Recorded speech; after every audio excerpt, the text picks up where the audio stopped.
Tonight, just off the beaches of beautiful St. Petersburg, Florida, and from Tropicana Field, it's Game 2 of the Red Sox 4-game series against the Rays. The Sox looking to snap a 2-game losing skid and get the bats rolling again. Hi, everybody. Thanks for joining us tonight. I'm Dave O'Brien alongside the Hall of Famer Dennis Eckersley. Garen Austin joining us in just a couple of moments. And Drew Pomeranz gets the baseball tonight. He'll come in 8-4. He's been beaten only once in his last 9 outings, taking 1 loss in the last 9. Well, we're getting used to this. He's pitched so well, and I tell you what, he's probably pitched as well as anybody in this staff outside of Sale. But you've seen what he's done his last, 9 starts. He could have won 2 of those. He could be 7-1, but he'll take wherever he is right now, 8-4, because he always has given them a good start. You expect about 6 innings, maybe a couple of runs. The strikeouts are always there. He's over a strikeout an inning on the year, and it's something he's done his whole career, but he's been dynamite. He's been dynamite on the road, too. His last 3 starts have been out of sight. He pitched great against Toronto, and you expect him to do well, and you didn't expect that to start the season. He might have been the 4th or 5th starter. Now he's pitched like a number 2. So reliable, and an absolutely deadly curveball. He can throw it any time in the count. When we come back, well, Xander Bogaerts will not be in the lineup tonight. He was nailed on the hand by a pitch last night. This was a very scary moment. Luckily for the Red Sox and for Xander, the X-rays were negative. Not sure when he's going to be back. Garen Austin will have more on that story when we return to the Trop.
By Toyota's website for deals, buyatoyota.com. Dunkin' Donuts, America runs on Dunkin'. Lexus and the Lexus Strikes Out Hunger program. Plain Ridge Park Casino, 45 minutes from Boston. Mazda, driving matters. And by Southwest, yes to low fares with nothing to hide. That's transparency. Sox Rays Game 2. Red Sox are going to have to do it without their shortstop Xander Bogaerts after that frightening moment last night. For more on the story, let's toss it down to Garen. Thanks, OBM. Down here right outside the clubhouse, and earlier we were talking with Xander Bogaerts, and he actually showed us how swollen his hand is. He has made some improvements, but I don't think it's a surprise to anyone that he's out of the lineup today. Here's John Farrell with an update. He's got some swelling, even though it's somewhat improved. I think he's responded favorably to treatment throughout the course of the early afternoon. We're hopeful that overnight, another 24 hours of treatment, he'd be back available to us. But day-to-day at this point, but it's clear he's got some swelling and some restriction to the overall strength and comfort. In the moment, when it's happening so fast, you fear that it's the wrist or some part of the joint there that's so pivotal to a hitter. But thankfully, in that situation, he's hit on the fatty part of the hand. So we're looking forward to him getting back in the lineup, though. definitely a huge relief that the x-rays came back negative, especially you could really tell how in pain he was after he was hit yesterday. And John Farrell said hopefully they will see him back in the lineup tomorrow. And meanwhile, Zue Lin, who has been very impressive since he's been called up, is at short tonight. When we come back, Drew Pomerantz is on the mound, Dave O'Brien and Dennis Eckersley have the call.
Cafe Bakery Muffin with any size hot or iced coffee, just $1.99. Franklin Sports, the official batting glove of Major League Baseball. Subaru of New England, supplying all-wheel drive vehicles with a passion for summer travels. And by KM Premium Franks, it's summer. Let's grill. Let's grill on the beach. Inside at Tropicana Field, the Red Sox and the Rays game number 2. Here's a look at the Red Sox lineup, which is brought to you by Toyota's website for deals, buyatoyota.com. Mookie Betts will start it.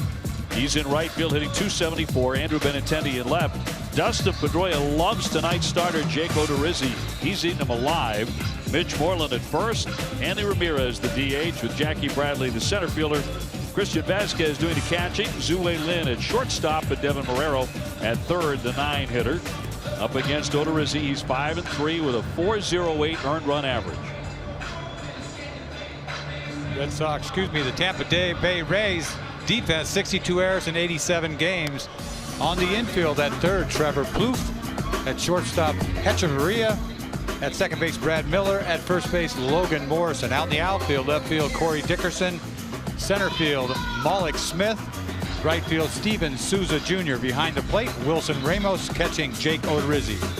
Here are your umpires, brought to you by Toyota's website for deals, buyatoyota.com. Jerry Meals has the plate. It's Culpa, Conroy, and Hickox on the bases. And we're available. This telecast can be heard in Spanish by selecting the SAP button on your TV remote. SAP presented by Toyota. Visit copper2toyota.com to see Toyota deals not seen on TV. Tell you what, last night, late in the game, it started thundering. All sorts of lightning and heavy showers. It was gone in about 10 minutes, but it was vicious out there. Delighted to be indoors. And Mookie Betts will take the first one in for a strike, and we're underway. Betts at .274 with 15 home runs. He's hit a little bit of a snag here. 0 for his last 14. He was on the heels of an 8 RBI masterpiece.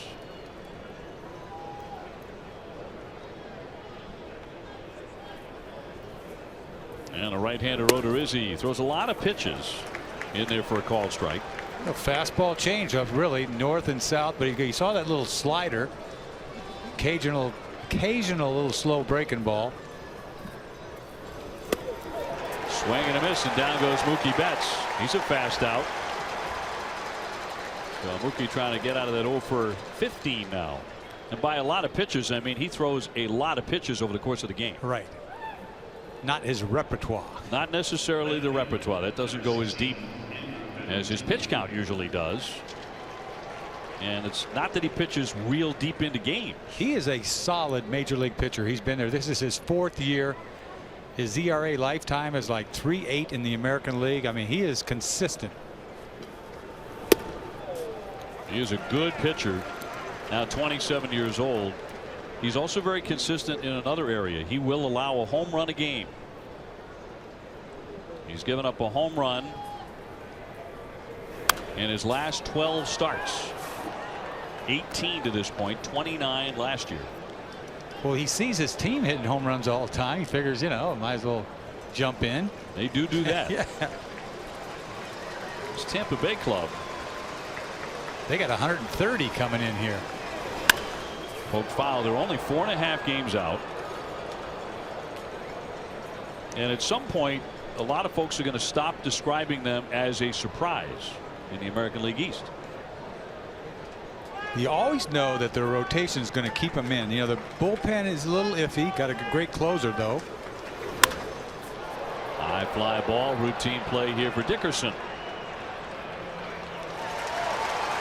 2 down. The big reason that Dustin Pedroia is batting in the 3-hole tonight. Obviously Bogarts is out, but his success against Odorizzi off the charts. 11 out of 27. It's a .407 average with 2 home runs. So John Farrell electing to keep Mookie Betts in the leadoff spot and slide Pedroia to the 3-hole, and he'll take a strike. But he'll throw that fastball upstairs a lot, 91, and you know his spin rate on his fastball, which it's like, to me, trickery more than anything else. Velocity is velocity, but they tell me he's got great spin rate on his fastball. So guys swing through it a lot, but they go bridge a lot too.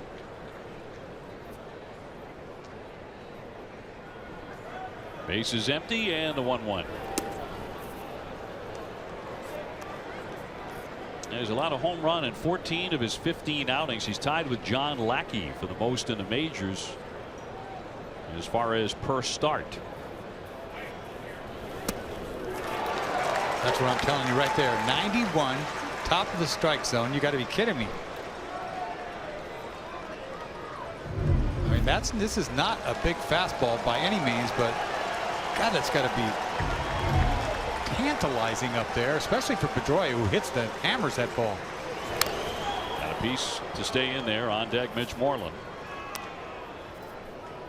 Sox losing here last night despite 12 strikeouts from Chris Sale.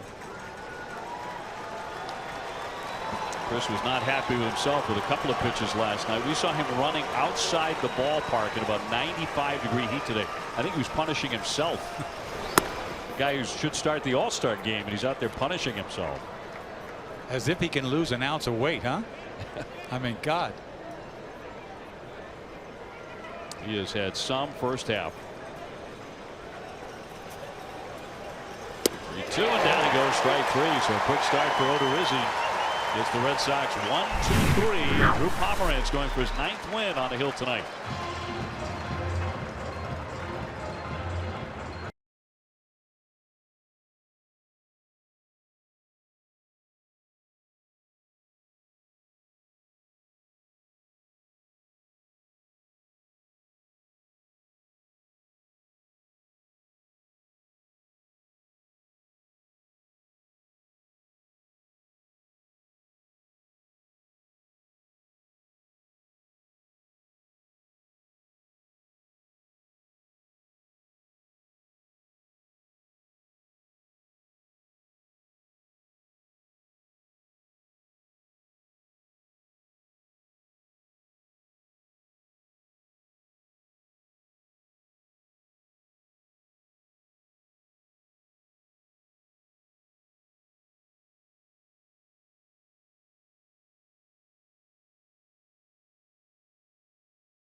Philadelphia dealers. Steven Souza with 16 homers leads it off. Dickerson has 17. Then Longoria. Morrison was 24. Ramos, who hit one last night. Brad Miller. Trevor Plouffe at third base. Malik Smith in center. And Hechavarria does the work as shortstop, and he's batting ninth against Drew Pomeranz, the starting pitcher, presented by New England Audi dealers. Boy, he's been good on the road. 3-0 in his last 6 road starts with a 1.82 ERA. He has just been good, period, for quite a while. And Souza will take a strike. 264 with the 16 home runs.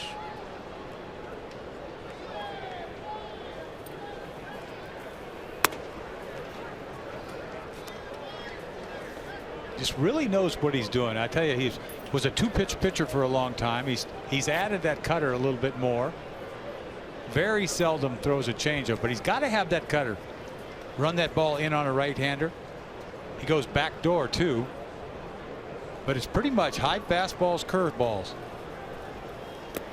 1-1 downstairs. Seems when he can mix in, 10 to 12 of those cutters per game, he has a lot of success. And certainly, as mentioned, on the road, he's been so tough. Last win came at Toronto. Got all sorts of run support. Red Sox whipping the Blue Jays 15-1. He went 6. Elijah's 5 hits, so he did his part. He's the guy that's been getting all the run support, almost 7 runs a game. 3-1. Souza just trying to make contact, punched out 4 times last night. Xander has that hand wrapped up. You can see it swollen. And he walked him. So Souza is aboard. Red Sox defense is brought to you by Southwest Airlines. The Red Sox have made 54 errors, 86 games around the infield. Devin Marrero at third, Zue Lin at short, Pedroia at second, Mitch Moreland at first out. They have outfield Andrew Benintendi in left, Jackie Bradley Jr. in center, Mookie Betts in right. Behind the plate, Christian Vasquez catching Drew Pomeranz. On the set up, the left fielder Corey Dickerson, who is bound for the All-Star game. Batting .317, 17 home runs. Souza on. Dickerson won the American League DH fan vote to start the All-Star game. And to become the 4th Ray to start it, following Evan Longoria, Carl Crawford, and David Price.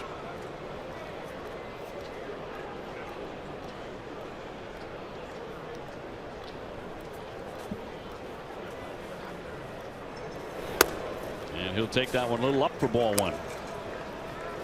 Dickerson hits left-handers pretty good. .324 with 3 home runs. He's taken Pomeranz deep once in his career.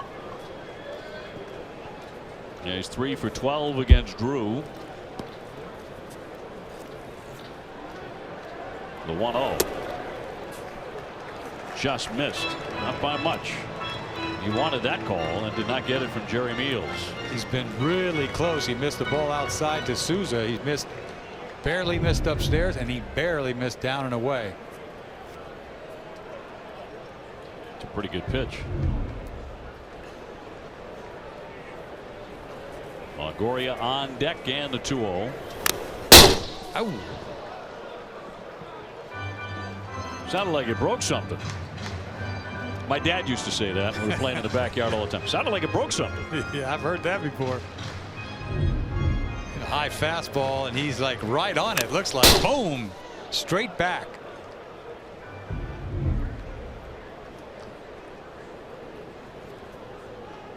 And my dad would appear with a pane of glass and a putty knife and say, "Go to work, kid. You broke another one." 2-1. Right through it. Boy, looking fastball, got it and missed it.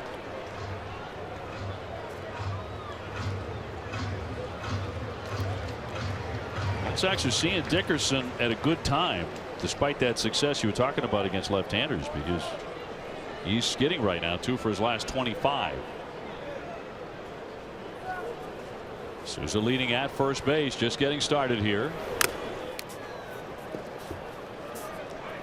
Nothing but fastballs up to this point. He had a good swing at the ball. He fouled back. I thought he was on it. Then late a hair.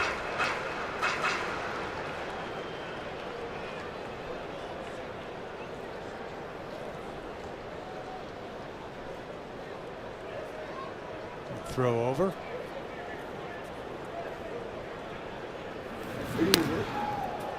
Sox coming into play today, leading the Yankees by 3.5. Tampa Bay by 4.5.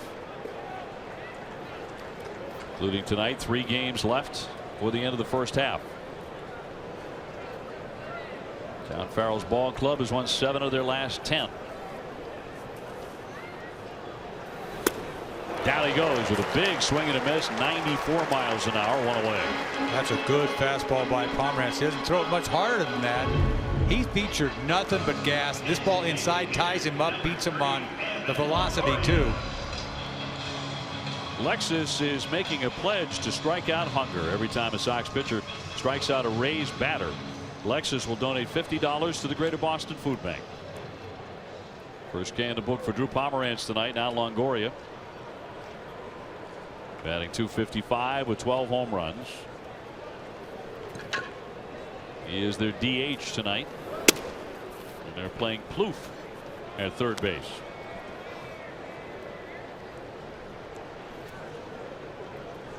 For whatever reason, and it's not been typical for Longoria over his career, it's actually been a reverse. He's having trouble with left-handers. 19 for 98. That's a 194 batting average against lefties this year.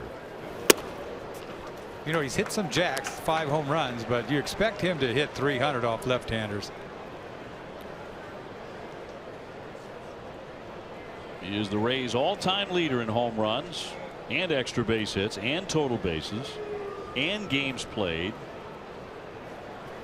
not to mention walk-off hits.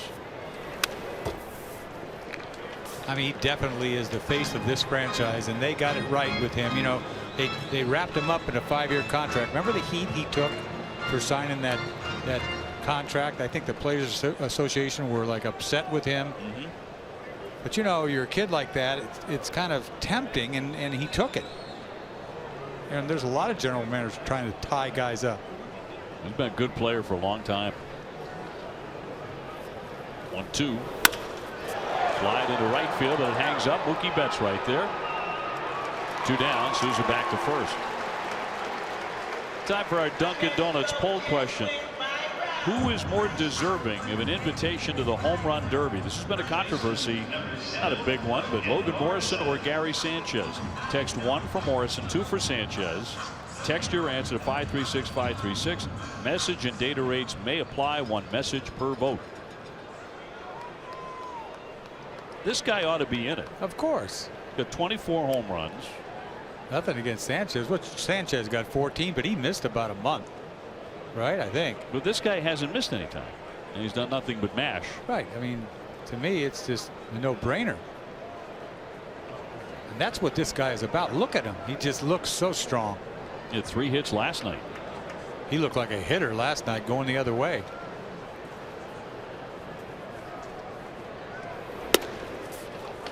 He hung in there really well against Chris Sale, and that is rarely said about a left-handed hitter. Big shift on for him. Dustin Pedroia in shallow right field. No score here in the bottom of the first inning. Right past him and right down the middle. Boy, he's beating these guys with that fastball.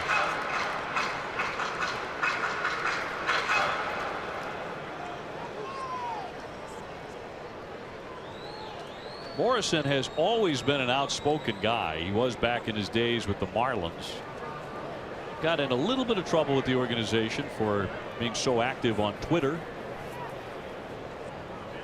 0-2, runner goes and swung on and missed. Down he goes, strike 3, and that will retire the side. Pomeranz strikes out 2 in the first.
slate. Looking at the Rays through the first 87 games of the season compared to last year. And you can see at this point 45 and 42. So a pretty dramatic improvement for Kevin Cash's team as Moreland leads off in a second. No score after one. Mitch at 263 with 12 home runs. And it'll be Hanley Ramirez and Jackie Bradley. Kevin Cash will be alongside Brad Mills, who is going to be managing the American League All-Stars in Miami because Terry Francona is not going to be able to make it. He's been treated for a heart situation very successfully from what we understand, but he will not be ready to return to the dugout for the All-Star game. Terry was managing the Cleveland Indians last year, and because of their success in winning the American League, he was named the All-Star skipper. 2-1. That one tagged to center field, driving Smith back a little bit, but there to make the play for the first out. You know, our thoughts are with Terry Francona. You think he just went in there to, got a checkup or whatever. They kept him overnight, but this is serious. And that's why everybody in baseball loves Terry Francona. I mean, without a doubt. How can you not? So there's major concern for him, and then you see who takes his place. His buddy Brad Mills.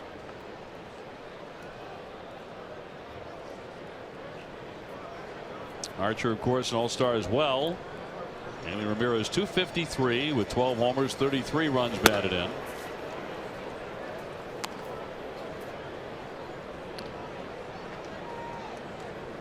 Hanley 0 for 4 last night. They make a great point about Terry Francona. Baseball is better because of Tito. A terrific guy, great manager, having a Hall of Fame career.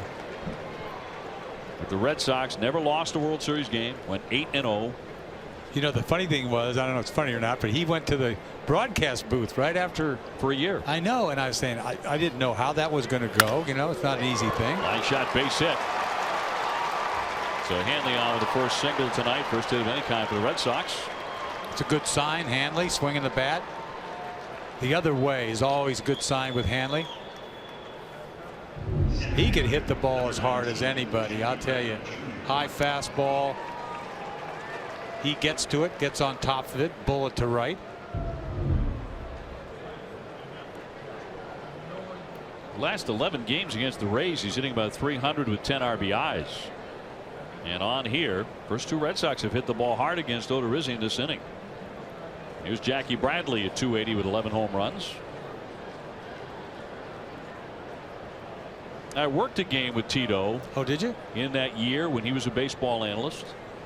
And it was nothing but laughing for 3 hours. Well, he didn't change a thing. I mean, he was authentic. He was Terry Francona. Yes, that's what I loved about it. And I thought he was terrific, and they loved him.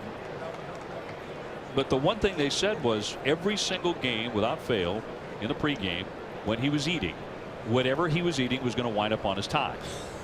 Without fail. Every single game he did. So they just had to be prepared for it. It's just something that he does. He dribbles. That's Tito. It's Tito. Oh, darn it. Anybody got any water? Soda water? He was a, player manager. The players loved him. Wasn't just the players either. But that's a fine line from, Yeah. Because it could turn on you. Did you play for a guy like that? Did you consider the so-called players manager? Not really. LaRussa was. Because once you play with somebody for a long time, you get, close with them. But there's got to be that, to me, space, a divide between player manager all the time. Jackie gets a piece of that to hang in. You had a great Tony La Russa story you said the other day when you'd given up a home run in a game when you were closing. The walk-off piece. The walk-off piece, and then you go to the hotel, right. next stop. The keys are waiting for the players. They're laid out with your name there. You pick up your key. And I go back to my room. Go back to your room. And there's this note, and I'd say, what is this? 1, 2, high tight. And the note says, because he knows how much it destroyed me, knowing me. And it says, I open it up and it says a note. It says, hey, Eck, you're the best, Tony. And I'll tell you, I mean, it was emotional. I mean, because it hurts when you give it up. 3 o'clock in the morning, that kind of helps. And Ramirez was short lead at first. Again, Jackie just staying in there, getting a piece of that splitter. I'm surprised Jackie hasn't gotten this guy in his career. He's 2 for 15 off of him. You see more changeups to left-handed hitters. A lot more changeups. Jackie hitless last night, but he's had a pretty good trip. Did his 11th home run of the year on Tuesday, and 8 of those have come on the road.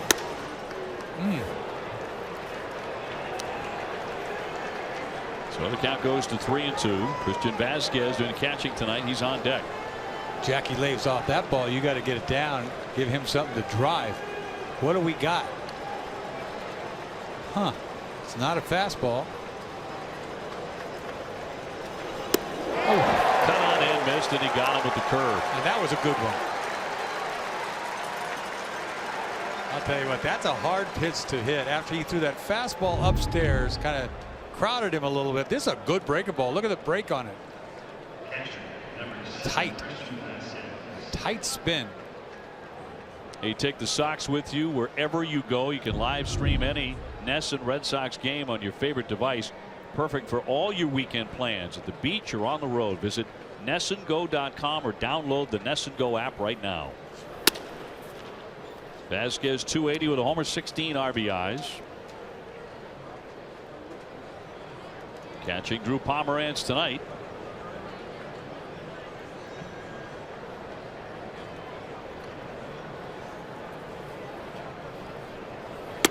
And he'll look at a pitch outside. Vasquez with a really nice save. Nice catch last night. He wasn't even in the game. He was inside the dugout when Marrero came over to make a nice play up against the railing. I thought he bailed.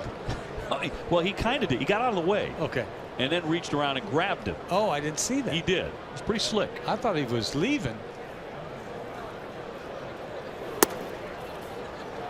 Made sure it didn't hit him in the head and then hooked him around the back. He did, yeah. Right. Kept him up. Zue Lin on deck. And Ramirez with a sharp single on at first. Doesn't Vasquez have to tuck his pockets in? It's a good question. Look at those things. He's got flaps. It's like flag football. Huh? So my guess is he had the batting gloves, one in each back pocket, Right. and he pulled them out, put them on, but the flaps are still there. Sometimes they tell you to tuck them in, don't they? I think. Flaps are down. Yeah, flaps are down. High pop foul, but catchable. Morrison has plenty of room to retire the side. No runs hit, 1 man left, and after 1.5, we're scoreless at the Trop.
Home Run Derby Bracket Challenge. With a little luck, you and 3 friends may be going to the 2017 World Series thanks to T-Mobile. Make your picks at MLB.com/bracket challenge. All-Star game next Tuesday in Miami. Red Sox, of course, will be sending Mookie Betts, Craig Kimbrell, and Chris Sale. Ramos, the leadoff man here in the second. Guerin is going to the All-Star game. Do you know about that? No. She gets to go. Covering the Red Sox over there in Miami. That'll be a zoo. She gets all the great assignments. I know. That's like, man, that everything's going on. Miami Beach. Too much stimulation for me. Not for me, guys. I'm looking forward to it. It's going to be a great couple days, so really excited to be covering it this year. It'll be fun. It's going to be a long drive down to Miami, but it's going to be fun. You going to hit South Beach? Oh, my goodness. Is that a question, OB? Really? Yeah, it's actually a dumb question. Is she going to hit South? Of course she is. It's crazy enough, let alone an All-Star game down there. It's a perfect setting for a baseball festival like that. Just a little bit low again. He's not getting that hollow of the knee strike early on from Jerry Meals. And this guy at the plate is a force. Look at him. I mean, we saw what damage he could do last night. You made a great comment last night. He's like a baby Galarraga. Yes. It reminds you of Andres Galarraga, right down to the batting stance. He looks like he's seeing it real well tonight. Taking ball for a second walk by Pomeranz here. We'll bring up Brad Miller. Miller 194 with a couple of home runs. He has had success against the Red Sox over the course of his career.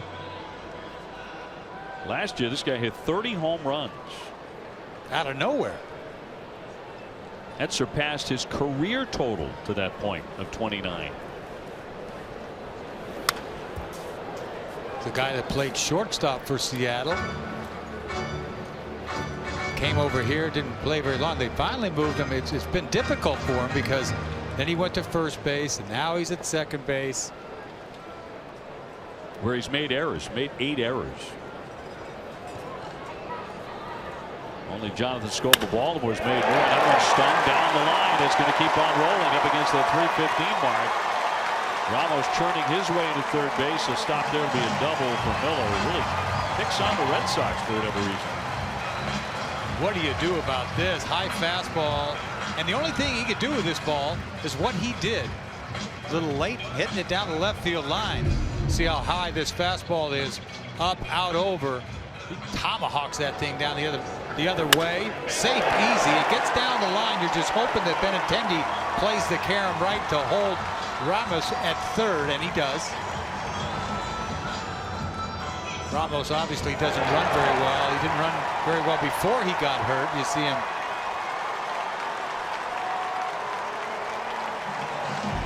Moving on into third base. Fourth double of the season for Miller. 341 career against Boston. And here comes Trevor Plouffe, the third baseman, at 215 with 8 home runs. Does have a little pop in the bat, and the curveball is in for a strike.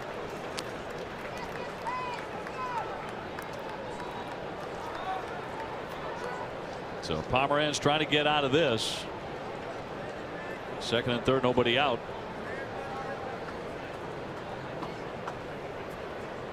Plouffe, the former Minnesota Twin, punches that one foul, and Pomeranz is up in the count on 2. Got him to chase that high fastball. Now he's in trouble. But that's why they got Plouffe, because they needed some help against left-handed pitching. 295 against lefties, just 182 against right-handers.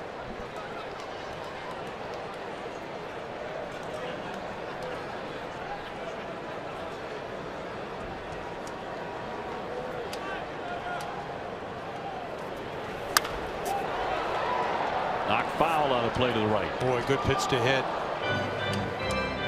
He's late on it because he's thinking, I got to be ready for a fastball, and he got a good breaking ball to hit. Couldn't do anything with it. Sort of like, oh, I got a better swing. It's a strike.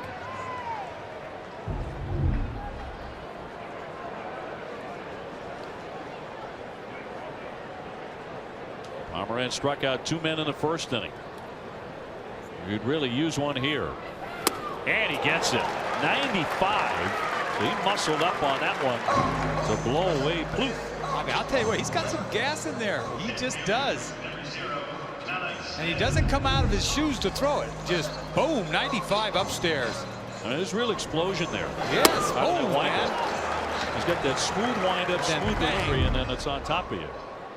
My man is 6'6". He's coming at you. He struck out 3.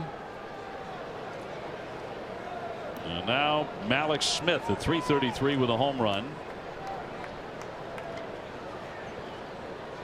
He was 1 for 3 last night in Tampa Bay's victory in Game 1.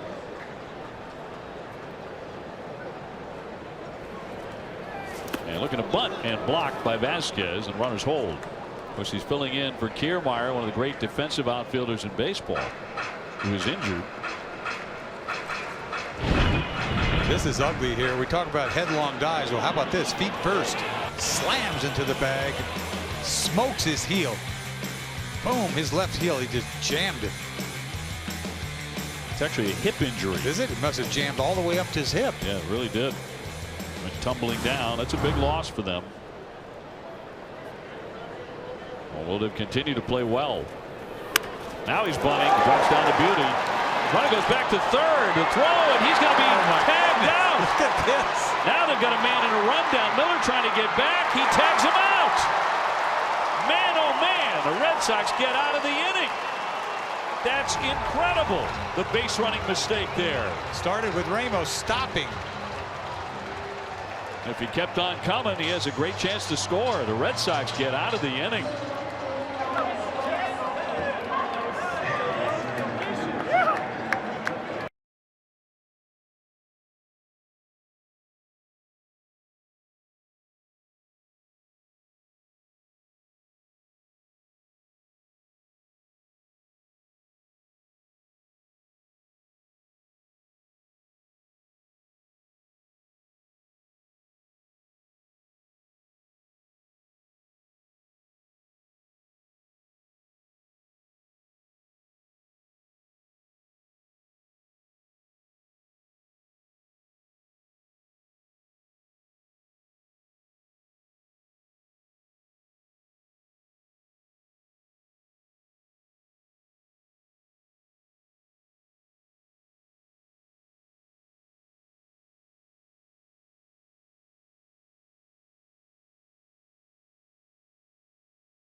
This play right here, Marlins going to throw out Ramos at first, at third, and he gets caught up. The bad play was by Miller trying to go to third, but I think that Smith bunted on his own. I mean, that's not even a safety squeeze. You got a slow runner, Ramos, at third. He went about halfway, and the bunt was too hard. Moreland had him dead to rights. He goes back to third, but Miller, next thing you know, is hanging out at third base. What are you doing? Wow. Bit of a gift for the Red Sox. Certainly Old Dominion, the official freight carrier of Major League Baseball, and the Boston Red Sox. Certainly not a squeeze play, because Ramos wasn't going to score on that play unless there was a throw somewhere else, or if Moreland had tried to go back. But even then, he's too slow to try and score. You're trying to, even if it's a safety squeeze, you're doing it with the slowest runner on the team, one of the slowest runners in the league. A 5'6" fielder's choice. 3-5 on a putout. That one scalded up the middle. A base hit by Lynn. Keeps on swinging a good bat out of that 8 spot. Red Sox have the leadoff man on against Odorizzi here in the 3rd. So how about Pomeranz getting out of that? Oh yeah. First of all, the big punch out of Plouffe, and then a gift double play. So still 0-0. They'll send up Devin Marrero. You know, Joe Madden loved that play, right? He loves that little contact, safety squeeze, and just a, you know, but you got to have somebody to get runs. Marrero to drop down a bunt, got it out front of the plate. Ramos will go to first base. Down to second safely is Lynn. These two like to bunt at the bottom part of the order. Lynn and Marrero. Remember, they had back-to-back bunt singles earlier on this road trip. You said before, if there's a scout watching, you know they're ready for it. So man in scoring position. College football returns to America's most beloved ballpark in the Fenway Gridiron Series, presented by Your Call Football. Tickets are on sale now. Visit redsox.com/gridiron for more information. Get your tickets today. This will be a perfect spot for Mookie to bust out of an 0 for 15. He struck out first inning. Scoreless here in the 3rd.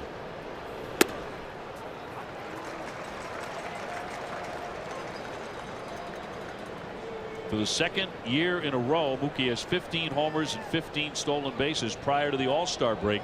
In Red Sox history, the only other hitter to do that is Carl Yastrzemski in 1970. He had 15 bags at the break, huh? How about that? High fly, deep right center. That's hit deep. Smith on the run. He turns. It's off the wall. Here comes the run. Lynn around 3rd. He'll score. Mookie into second base with a double. The Red Sox take a 1-0 lead. Betts with RBI number 52. The sound of the ball coming off his bat, I thought this ball had a chance. But I guess he hit it too high. This is a tough ballpark to go dead central out of. And you see this high fastball. He puts a charge in this ball. You can hit his ball snap right off his bat. And I tell you, Smith had a bad route to that ball, but it hit off the wall about a quarter of the way up. And obviously Lynn's going to score easy, but he's off the hook there. We finally got another RBI out of him. Here's Benintendi. 0 for 1. He's flying out to left. So the Red Sox take the lead on Odorizzi.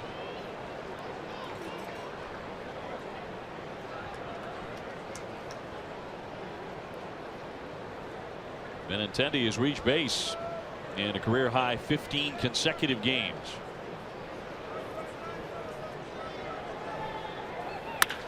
Jumps on that one for a base hit to right. Betts, he'll be brought in. Here comes Souza's throw. They let it come, but he scores standing up.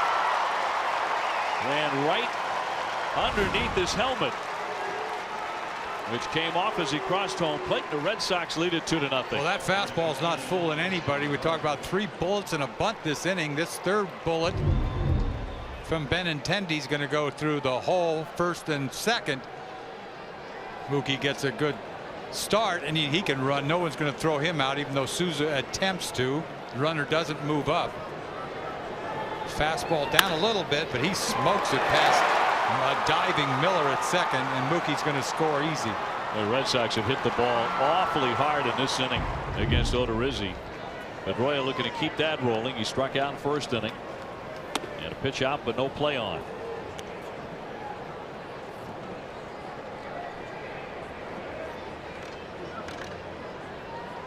Certainly has been the case in this first half. When the Red Sox get off to a good start like this, they have won most of their games.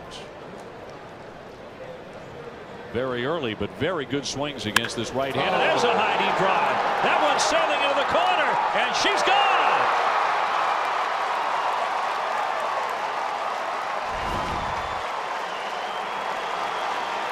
Boy, he's just owned Odorizzi in his career, hasn't he? Oh, Pedroia gets him again for the 3rd time. And that's a ball he's going to hit out. I mean, that hanging breaking ball, inner half. And that's the ball he could turn on. I think he loves this ballpark too. That ball just stayed there, just spun. And he lifts. He's got more than enough to hit it out of here. Well, it sounded gone, didn't it? Odorizzi's just looking for another ball.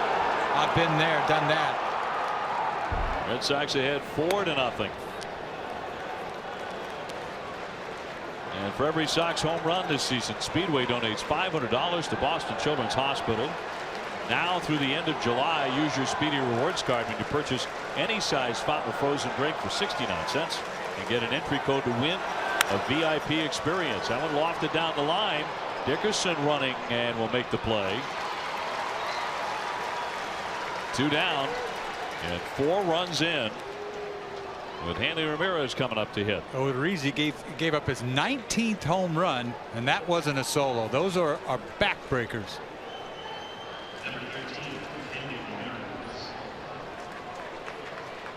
Well, you figured that was a given that he would allow a home run, and that's now 13 straight starts he's done that in. You also figured that Dustin Pedroia would hit him hard because he's done that throughout his career. But you're not thinking home run. But then again, he's gotten, this is his 3rd off of his, but he only had 2 coming in.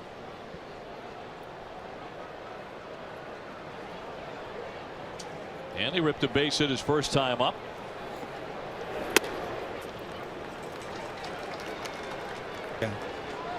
Tonight, after Red Sox coverage on NESN Sports Today, we'll save you time with all the latest news, including a report from Bruins development camp.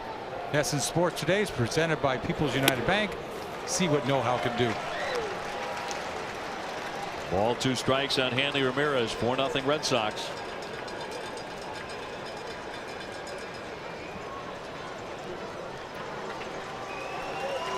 Hanley with 12 home runs. He does have 1 on this road trip thus far.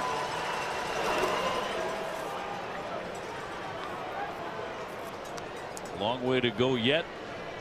Just in the 3rd inning, but a victory tonight, the Red Sox would be their 50th of the season.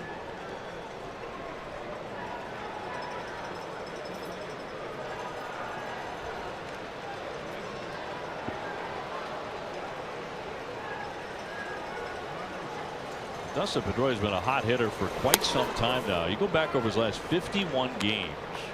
He's batting .320 with an on-base percentage around .410.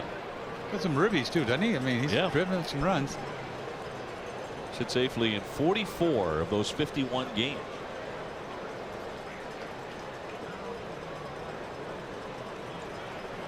(3-2). Hard hit, but right to the second baseman. And Miller will throw him out to retire the side. Big number for the Red Sox. They get 4. Dustin Pedroia going deep. Red Sox up by 4 runs.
After the game, Adam and Jim will break down tonight's game, and we'll hear from Drew Pomerantz and John Farrell.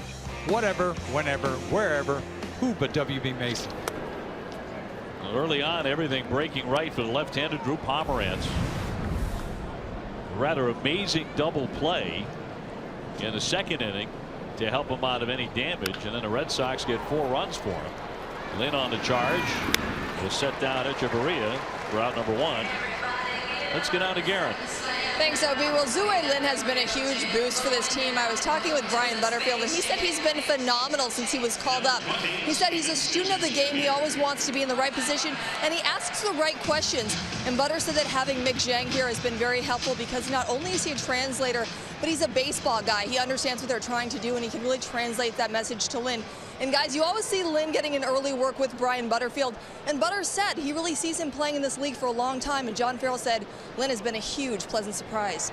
I would have to agree with that. I think everybody watching the Red Sox since he was called up from the minor leagues would say the same thing. You know, a lot has to happen for him to be here. I mean, you think about some of the things that have gone down. Talked about Hernandez that was here, right?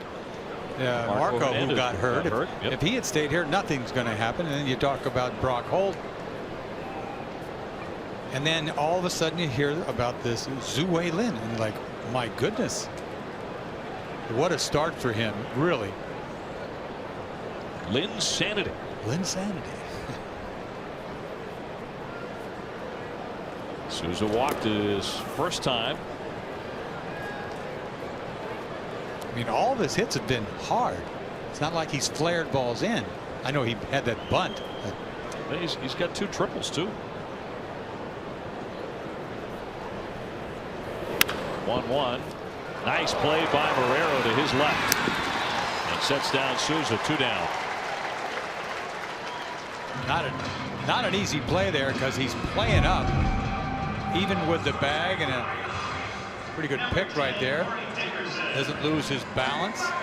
You know he's got a gun. You come to expect great plays over there. Just he makes that look fairly easy. Not to forget those days of April and into May where we didn't see many plays at third base. We were worried. I mean, it was like, it was scary at one point. Here's Dickerson. Marrero is really shorted up, and Lynn too, and he's been over there.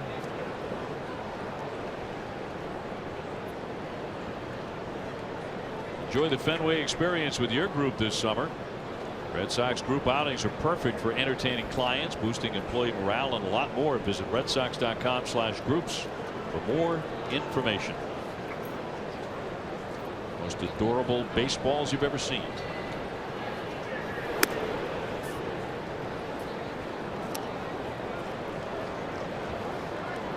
It's actually a very comfortable ballpark, you know, to bring your kids out of the heat, air conditioned. In that sense, it's a good spot to see a ball game. Ooh. A little generous. I like it. I want it. He had about 23,000 in there last night. This is the place when you walk into the hotel or whatever, it's like, oh, isn't it?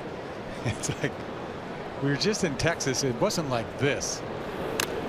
Foul tipped and held, and that's strike 3. Strong inning for Pomerantz. Gets him 1-2-3 with his 4th strikeout.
Red Sox lead highlighted by a Dustin Pedroia blast to left. 2-run shot. Jackie Bradley thinking about the same thing. He struck out his first time up 0 for 1. Then it's Christian Vasquez and Zue Lin who began the Red Sox uprising in the third with a base hit.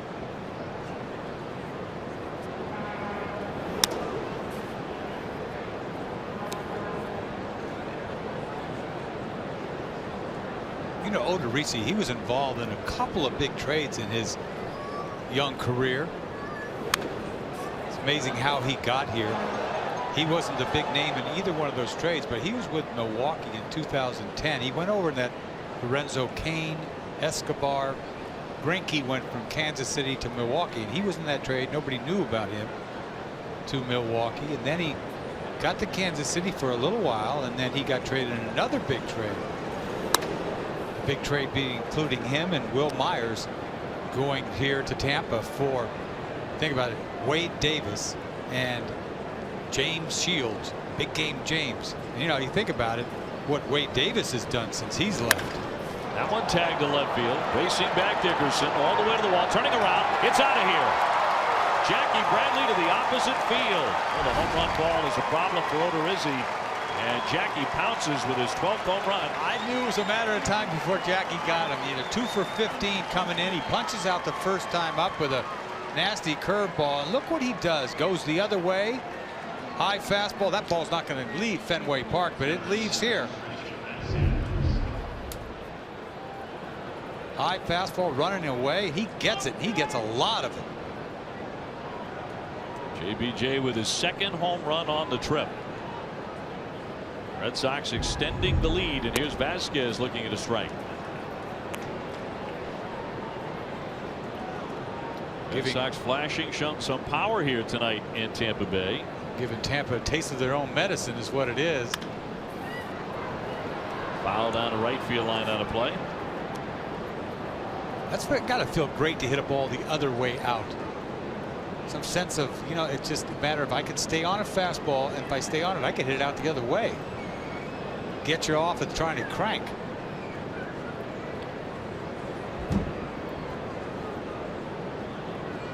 And the 0-2 to Vasquez, who's 0 for 1 with a pop to first.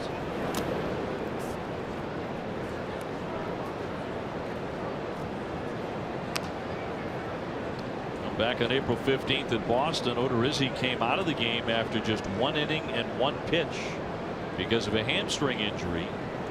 Went on the DL after that game. And a cut and a miss, actually foul tip to the mitt, and he struck him out. So Vasquez is retired on strikes.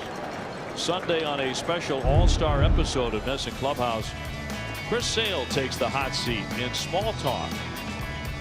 Plus find out why so many kids choose Mookie Betts as their favorite player.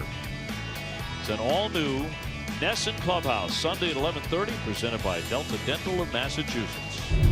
I'm sure he's a lot of kids' favorite players. In many parts of New England.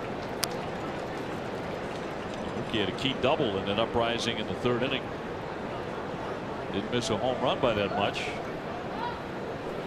Here's Lin for the 2nd time. Already a base hit and a run scored for Zue Lin.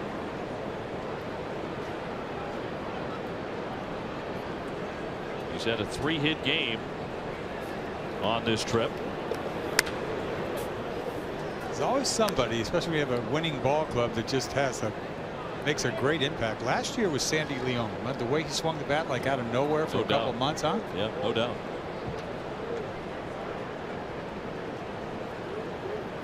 And 2-1.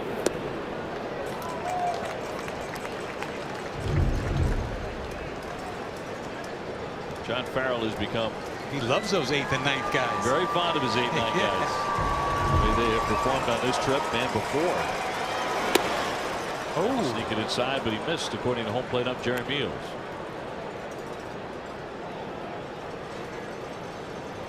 Zue pretty unfazed by the major leagues. 3-2.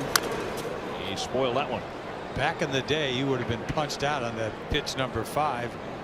Anything to do with a rookie, you're sitting down. Anything close.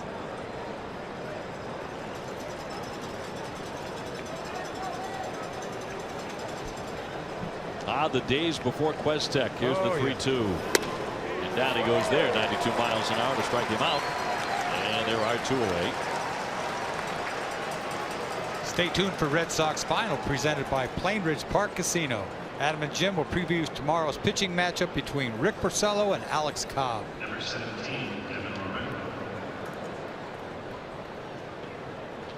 Porcello looking to get some momentum before the All-Star break.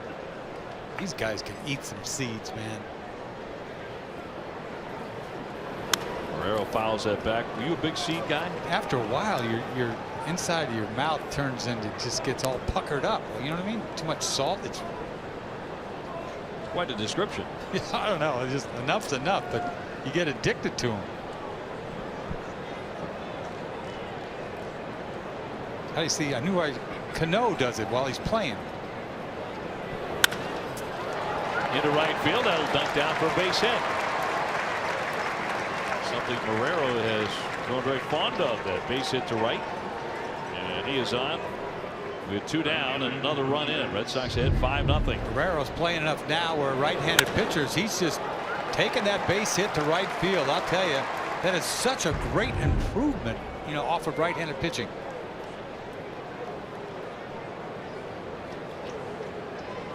Mookie Betts now. Mookie 1 for 2 with a double to drive in his 52nd run.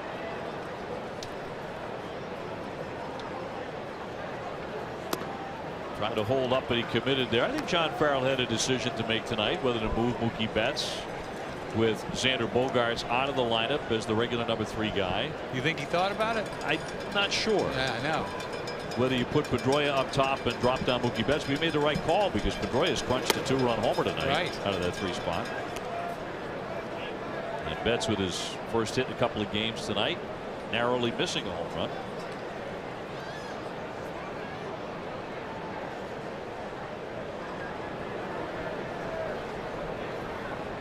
Two down, a man on. There are about 1 million of us every night who manage the Boston Red Sox. There's one guy who gets paid to do it. And he knows going into every game and every series, a lot of us are going to second guess. Well, this is not a lineup that you could just throw out there every day. You got to mix and match, especially now 8 and 9, late in the batting order. Now Benintendi goes back and forth. Like tonight, he's batting 2nd, sometimes 6th, right? 7th, whatever. Once in a while, when things go accordingly, the manager of the Red Sox should be praised, I think, for things that he does. I mean, a few weeks ago, I thought he had an incredible run with the bullpen. Oh yeah, I didn't see many people. You're never gonna get credit. Come on. Not in Boston. No, you're not gonna get credit. Like when somebody praises you, that's a given. So the runner going, and that one hammered foul.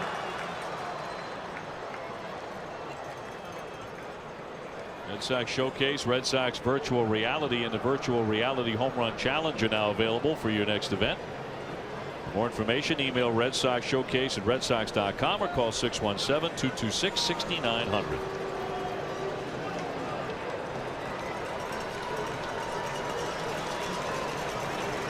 And the 3-2 runner goes. And a fly ball to shallow center field, very shallow. Out goes Miller to make the catch and retire the side, but the Red Sox keep swinging it. Jackie Bradley with a home run. 5-0 Boston.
playbook. Billy and Jenny head to a new restaurant in Brighton. Plus, they'll try to shape up while paddleboarding. Don't miss this and more tomorrow morning at 9 on an all-new dining playbook driven by New England Chevy dealers. Bottom of the 4th inning. Nice cushion here for Drew Pomeranz. 5-0 Red Sox lead as he gets Longoria, Morrison, and Ramos with 3, 4, and 5 for the second time tonight.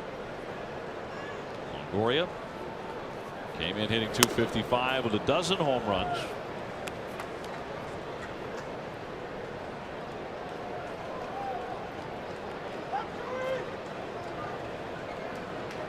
Second most RBIs he's ever had by the All-Star break at 51. So he's had a very solid first half.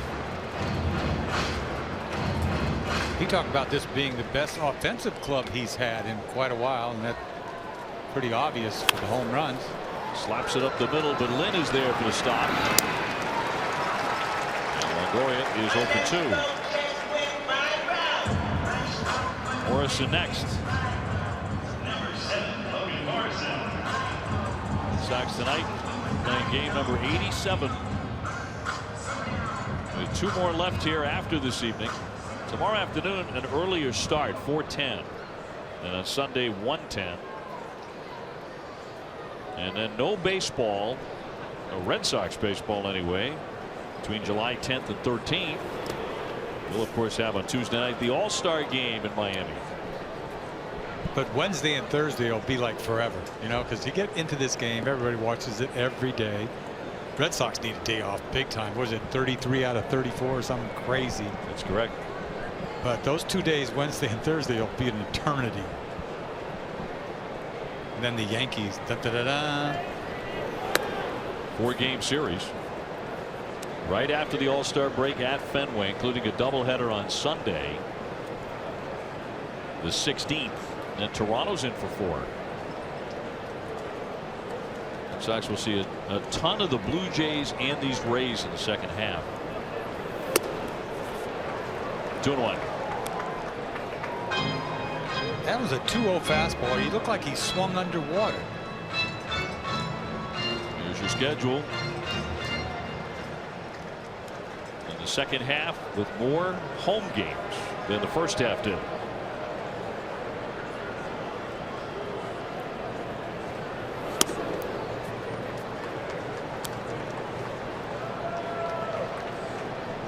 So the Red Sox with a 3.5 game lead over the second place Yankees. So regardless of what happens the rest of the way in this series, the Sox will enter the All-Star break in first place for the first time since 2013. 3-1.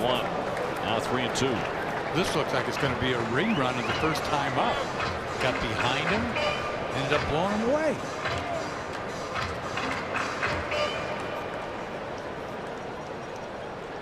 Your days as a starter, did you have video to go look at in between innings?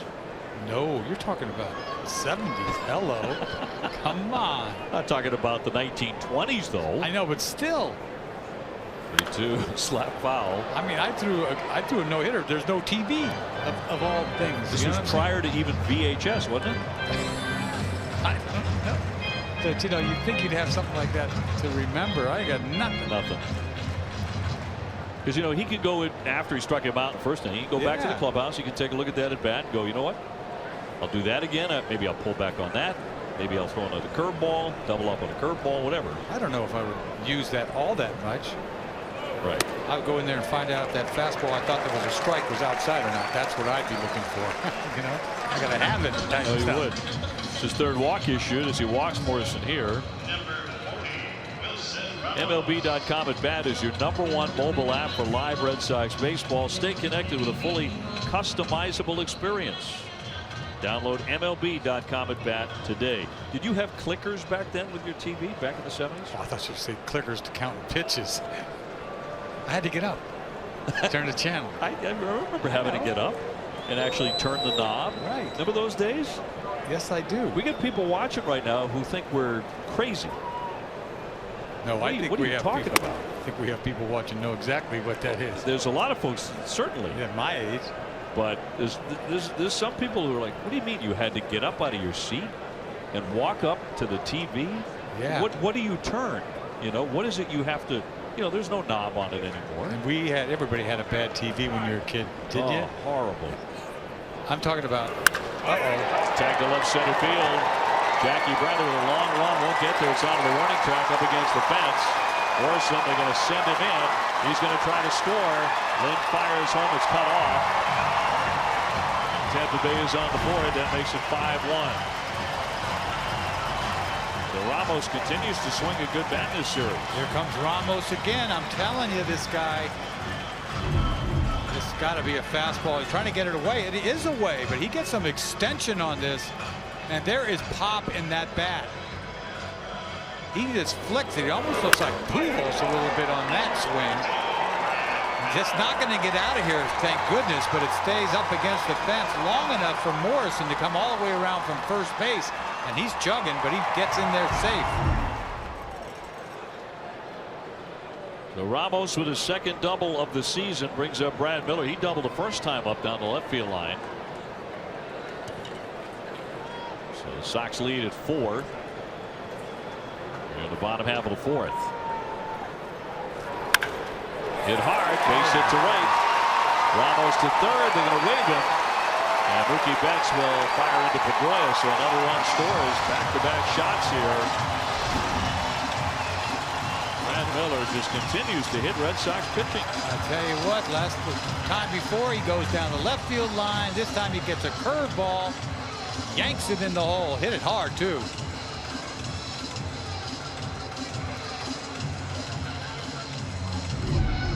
See the curveball, didn't seem like that bad a curveball, but you know, down and in.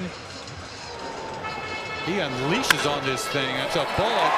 You see Betts way out in right field because Ramos, he can't run a lick, but he makes it. And a 5-2 game. Trevor Plouffe, the hitter, 0 for 1. Pomeranz struck him out first time up.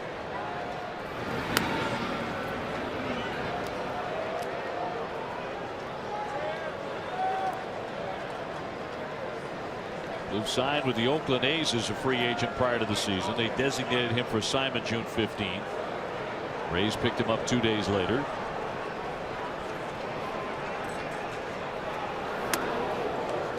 There's a cutter. We haven't seen that. That might be the first cutter I've seen.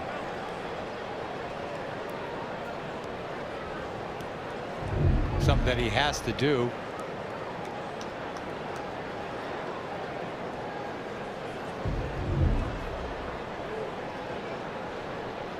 Miller on at first with 2 runs in, 1 man gone.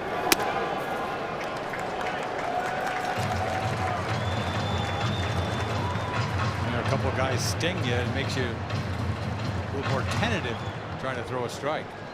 This is a guy who can hit the ball out of the ballpark right. too. Plouffe hit 24 home runs in 2012, 22 in 2015. 8 so far this year.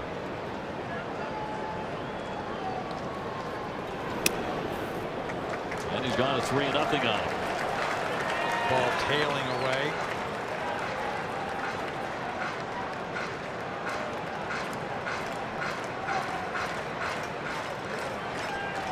What if he's got the green light?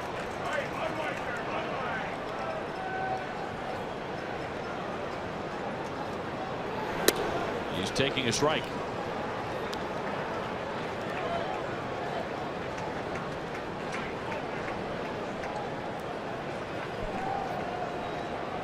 Plouffe has the 8 home runs, only 1 against a left-hander so far. 3-2. He's not been getting many of those, but he got one there. That was perfect. You can't make a better pitch. 3-1, low paint.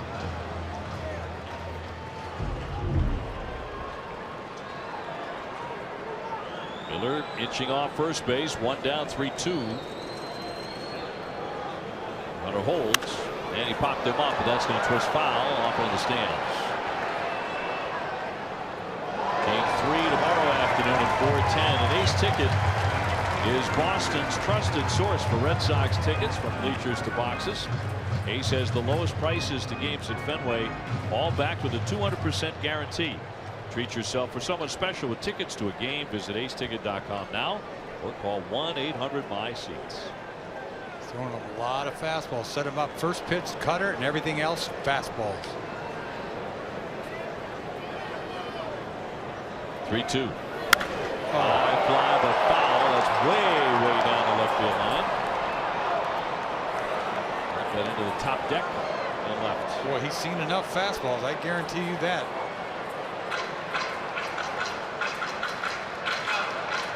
Thank goodness that ball was in just a hair.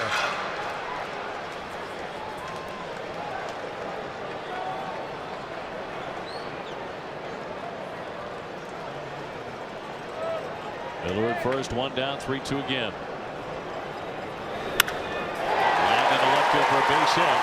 Benintendi cuts it. And the second base, Miller is stopping there. They're getting some swings in this inning. I give Bluth credit right there. He finally gets a breaking ball. He stayed back. Figure Carl Willis will make a mound visit, and he will right here. Miller could have tried to push it and go to third base on this ball, but you see the curveball after all those fastballs, he stayed on it. It's a good at bat by Bluth.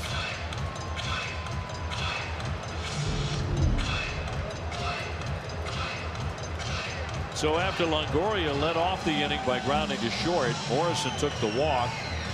That seemed harmless enough at the time, but then Ramos tagged the double to bring him in. Miller sharply singled to bring in Ramos. And now another base hit by Bluth. So first four men after Longoria have all reached base.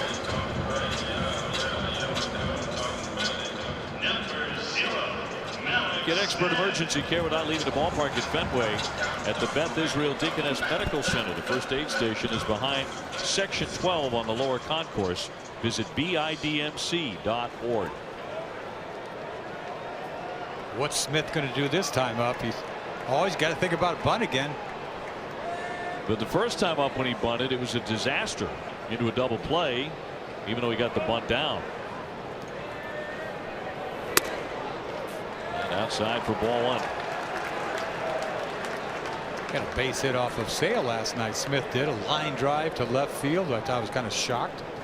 You're always shocked when somebody gets a base hit, especially a guy you don't know. And there are long stretches where you're shocked when anybody makes contact against Sale. 1-0.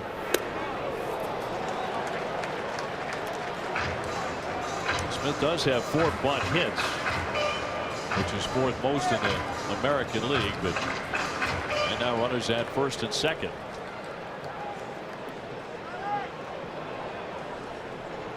Echeverria on deck. Pomeranz trying to dial up a double play ball and get out of the inning.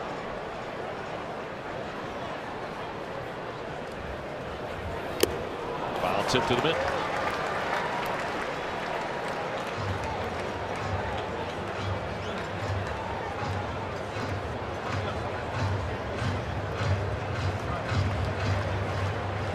Sox up 5-2 in the 4th. Trying to snap a 2-game skid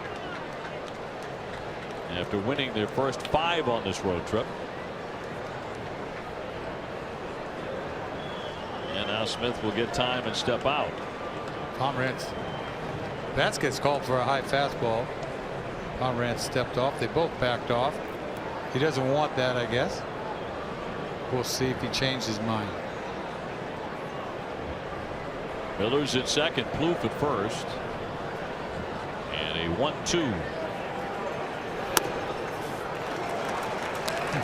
Vasquez always does that. The guy at second base, he wants him to see him set up and tell the pitcher, keep the ball down, keep the ball down, and then he goes up. The trickster.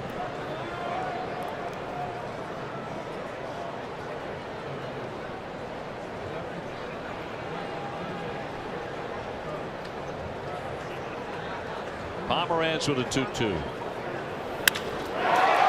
to right, closing on at Betts, leaps up, fires to second, a chance. Oh, they got away from Lynn, otherwise they had it doubled up.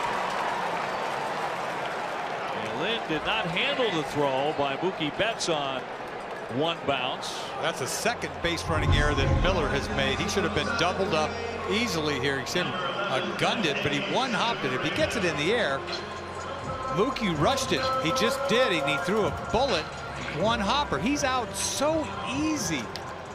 He could have thrown him a changeup almost and thrown him out. Miller, what is Miller doing? Almost getting doubled up. Yes, that's what he's doing. So 2 down. Echeverria is 0 for 1. He is grounded to short. I thought that was a line drive in the gap when he first hit it. Mookie's playing him in right center. Yeah, he was shaded over. So 2 down, first and second. Fouled back. Echeverria very aggressive.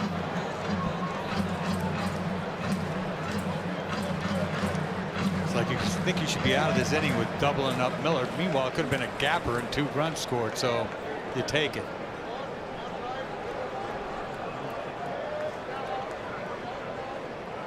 Now it's the first inning where the Rays have reached Pomerantz. A walk, a double, 2 singles. And 2 runs in. Good stop by Vasquez to keep the runners at first and second.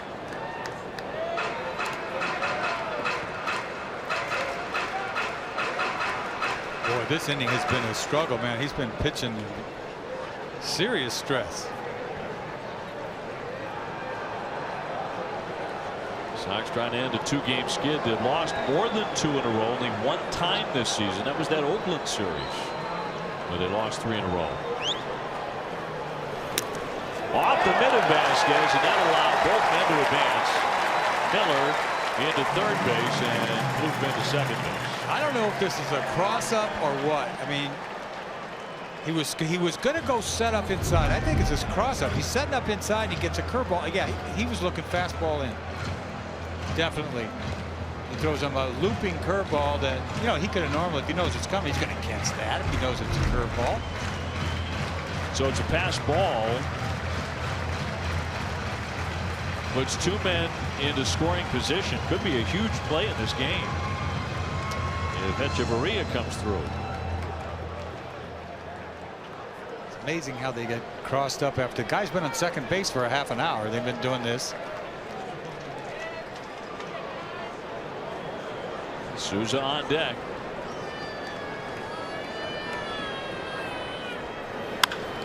Fly ball into center field.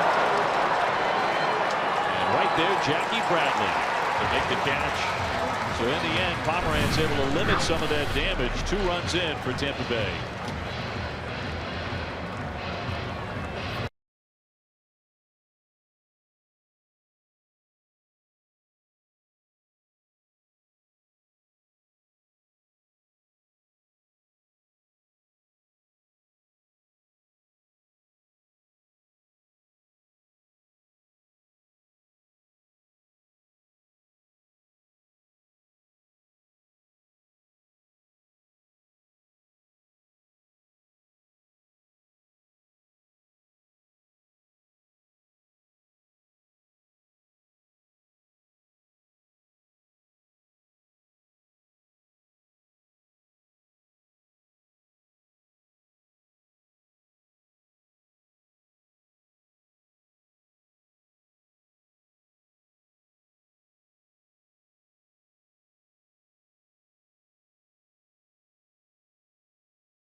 Select KM and Coca-Cola products today. Get free packages of hot dog buns too. It's summer. Let's grill KM.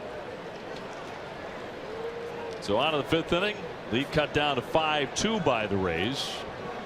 Benintendi will lead things off. He's driven in around with a base hit. He's also flied out to left.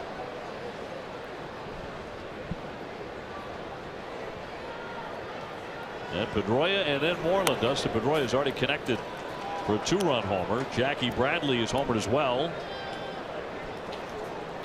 Red Sox built a 5-0 lead, but now down to 3 runs.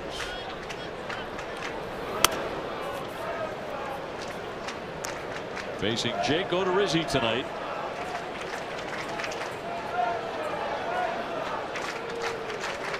And a 2-0. Odorizzi grew up in the Midwest, a fan of all things St. Louis. Cardinals, the NHL's Blues. In the offseason, he will occasionally go to a morning skate with the Tampa Bay Lightning. Go through the drills with some of the NHL guys.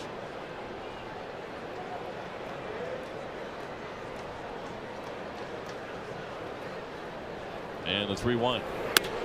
Dropped in for a strike. Last time up, Benintendi hit a bullet. I don't know if he got a changeup or what, but he yanked it past Miller. Popped up this time and ran in on the knuckles.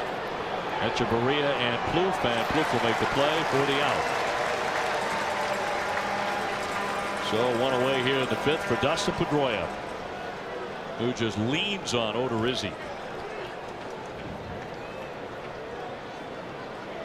2-run shot in the 3rd inning. This is how you lean, right? You get a little spinner.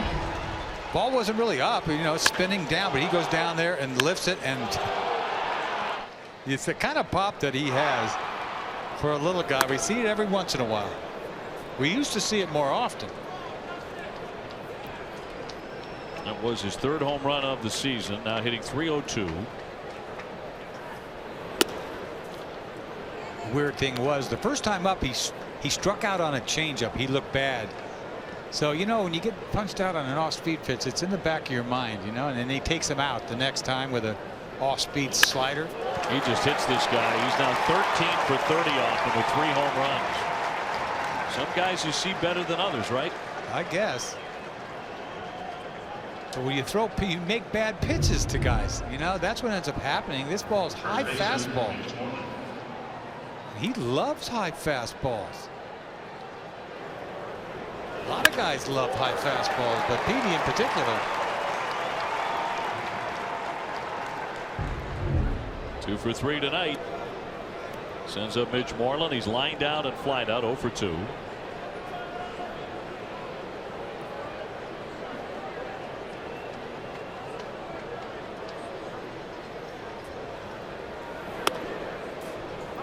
Stay tuned after the 3rd out of this half inning for the mid-5th studio show with Nikki and Jemai. You know, we get to a point you don't even talk about shifting anymore. They move around after 1 strike or 1 ball, whatever. There they go. So commonplace. Thousands and thousands of shifts. And he didn't invent the shift, but the guy who started the shift craze did it right here in this stadium. Who started the shift? Joe Madden did. Okay, I know, but long ago, I mean, Ted Williams used to get up. The Lou Boudreau shift. Yeah, right. Yeah. But that was once in a blue moon. Yeah, you're right. Joe Madden was, you know, innovator. You know, he really was. I mean, if you can innovate in the American League, now he's in the National League. He can bob and weave. That's exactly where he always should have been in the National League. Think so? Yeah. Worked out pretty well in Chicago. I think so. 3-0 pitch. Will miss. He must have called one of those a strike. Yep. So the count now 3-1. Red Sox on top here 5-2. Dustin Pedroia on with his 2nd hit tonight. And a full count now on Moreland.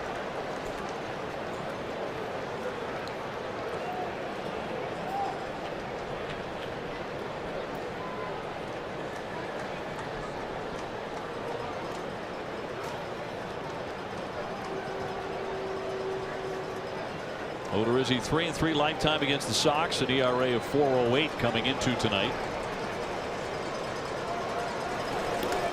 And that one down low for ball 4. So it'll put Red Sox at first and second. And a chance for Hanley Ramirez. Tomorrow at 3, don't miss Red Sox first pitch presented by Joseph Abboud, available at Men's Warehouse. Adam and Jim will preview Rick Porcello's start against the Rays. Hanley with a base hit and a grounder to second. So far tonight, 1 for 2.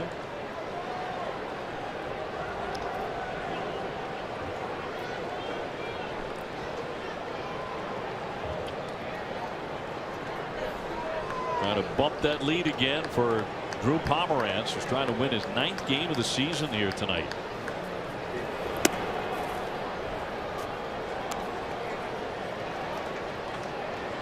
Hanley has homered on the road trip. He hit one at Toronto as the Red Sox swept that series. And won the first 2 at Texas before dropping the finale. Red Sox losing last night, but have a 5-2 lead in game 2. Game 2 of 4 here. Well, Hanley thought he was right on that, and it just fell out off a cliff.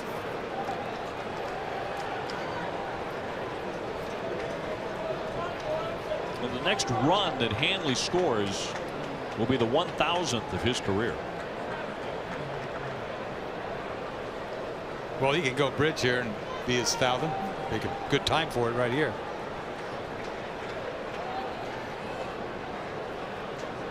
Well, if you can hook one down that left field line, it's 315 feet.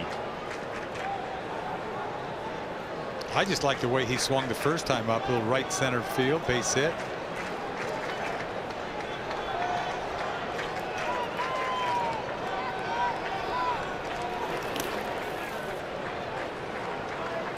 Two and one. Jackie Bradley on deck. He's belted a home run to the opposite field off of Odorizzi. Odorizzi 2 years ago faced the Cardinals 20-game winner Adam Wainwright, one of his childhood favorites, and a pitcher he used to go see at Busch Stadium. Odorizzi lost to Wainwright 1-0, then beat him 7-2 in St. Louis, and in his first major league plate appearance he had a game-tying RBI bunt off of Wainwright. That had to be a thrill and a half against an idol.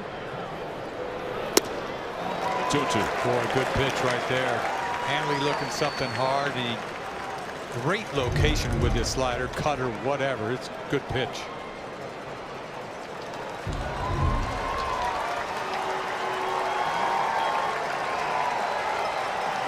Two men aboard. They're going to get an active bullpen here in a moment for Tampa Bay.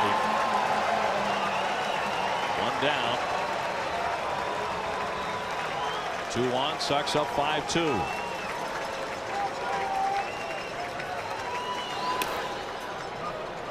Would not bite on the splitter. So Chase Whitley, the right-hander, up down the right field line. Well, he's not going to be ready for Bradley, that's for sure.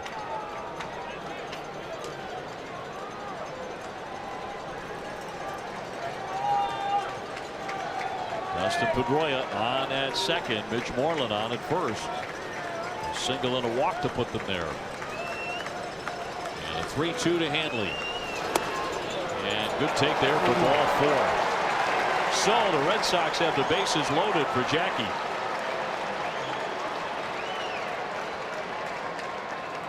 And Ramirez with a fine at bat. Back to the home run swing in the 4th inning for Jackie Bradley. Yeah, high fastball, probably out of the strike zone, at least the top of the strike zone, and he put a charge in that thing, like a line drive out of here, about 5 rows up.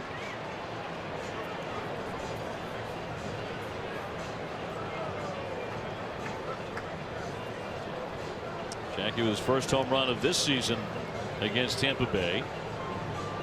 It's also the first home run he's ever hit in this ballpark. It's a bit of a surprise. This is probably one of the teams he just doesn't swing the bat well against. There's always somebody. He can't break everybody. Dustin Pedroia was his first home run since the 17th of May. He cranked his 2-run shot in the 3rd inning. But right now, no place to put the Red Sox center fielder. And a big moment in this game. The Red Sox could really take advantage over Odorizzi, who has walked 2 and allowed a base hit to fill him up.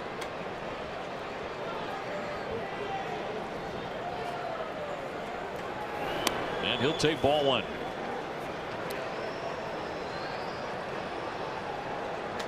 Vasquez on deck. It's Pedroia at 3rd, Moreland at 2nd, Ramirez at 1st.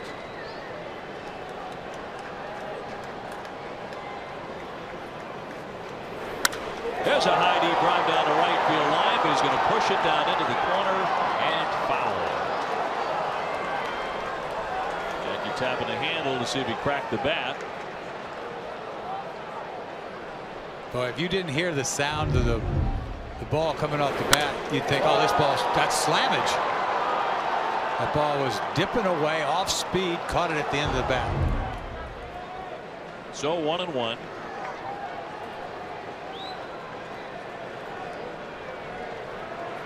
Odorizzi in big time trouble. Left it high.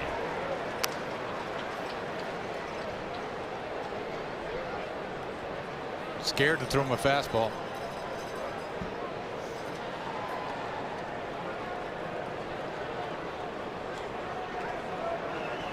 Here's the 2-1 pitch. Outside, 3-1. Red Sox have taken some close ones. That one not overly close, but they've made it work in this inning. The pitch to Hanley was pretty close down and in. This ball's away. Once again, a splitter. Has not thrown him a fastball. 0 fastballs. And now an excellent count for Jackie if he likes it. And he did not. That's going to walk in a run. Splitter. That is 3 consecutive walks by Odorizzi to bring in Dustin Pedroia and make it 6-2.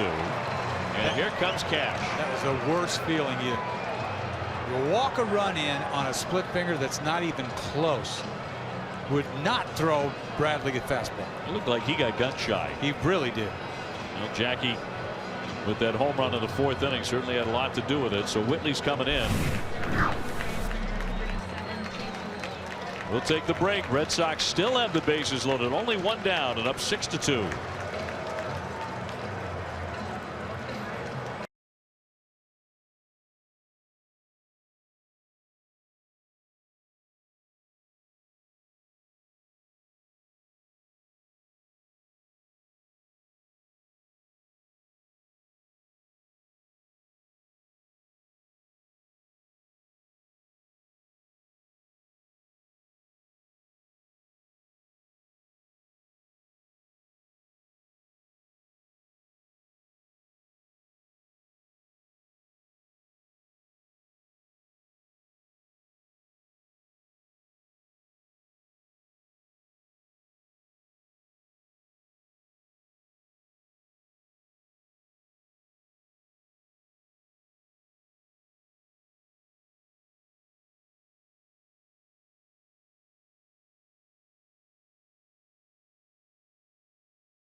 This is all you need to know about how he feels about his outing. Giving away the glove. The kid is shocked. Now he's got 2. He doesn't know what to do with it. Came to the ballpark with 1. Now he's got a Jake Odorizzi glove. Odorizzi disgusted with himself after walking 3 consecutive batters and forcing in a run and leaving an absolute mess for Whitley. Is Vasquez looking at a strike. Christian tonight has popped up and struck out. A Red Sox base runner everywhere you look. Really making his 27th appearance. 3.47 the ERA has been tough to hit. 1 down and the 0-1. Boy, he slipped the fastball by him after the breaking ball for a strike. Didn't have much on it, but it beat him. So 0-2 on Vasquez. Zue Lin on deck. Moreland at third, Ramirez at second, Bradley at first.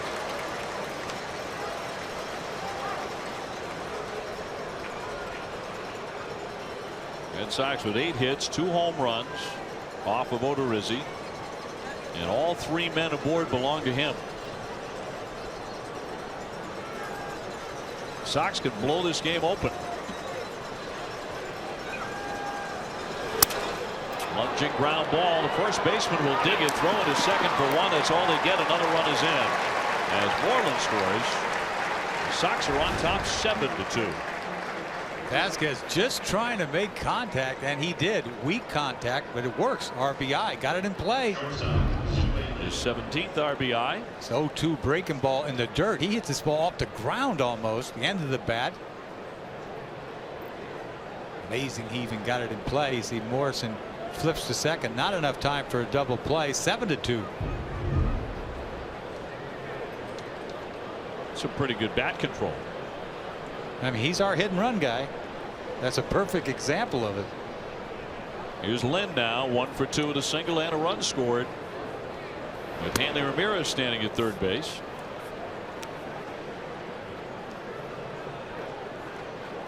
Lynn at .323.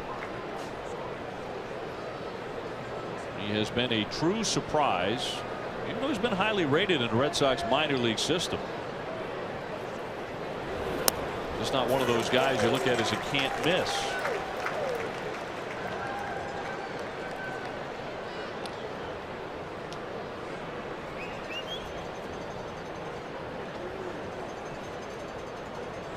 Ramirez at third base and Vasquez at first.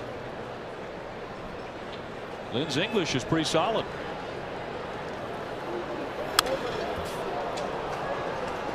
#1 language is Mandarin. You talked to him today, didn't you? Yeah, we chatted for a little bit. He's a very nice kid. Just doesn't look blown away by being in the major leagues. A lot of guys on this team don't seem like they're blown away. Especially Benintendi. That's no kidding. Here's the 1-2 pitch. There's a shot to right field. Souza will make the catch shy of the running track to retire the side. Red Sox keep on scoring. Now lead it 7-2. Time to turn it over to Nikki and Jemai for the mid-5th studio show.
more runs for Drew Pomeranz.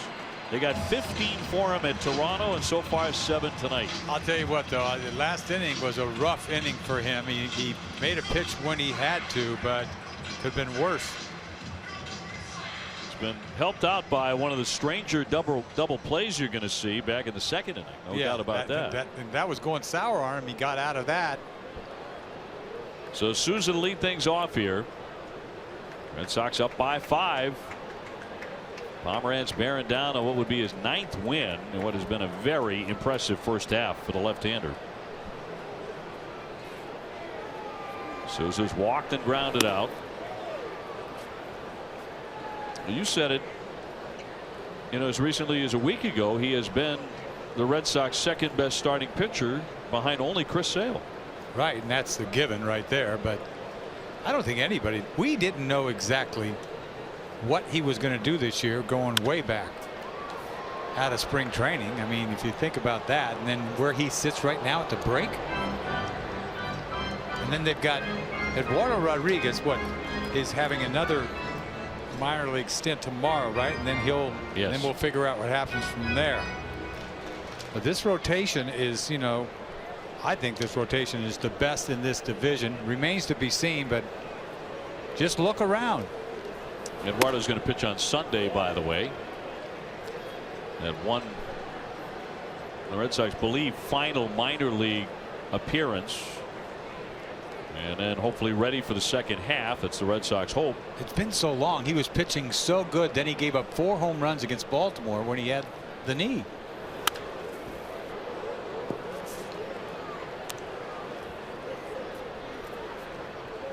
That's a long time ago.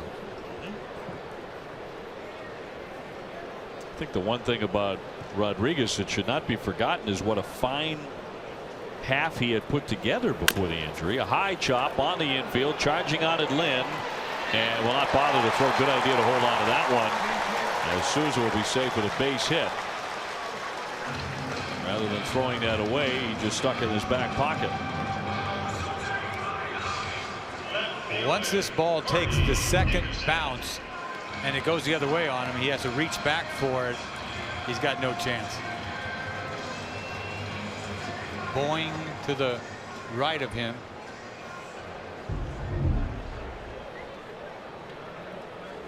They'll send up the all-star Dickerson. Pomeranz has glued him to home plate tonight. A couple of strikeouts. Got him in the first and again in the third. Red Sox ahead 7-2, trying to win their 50th game.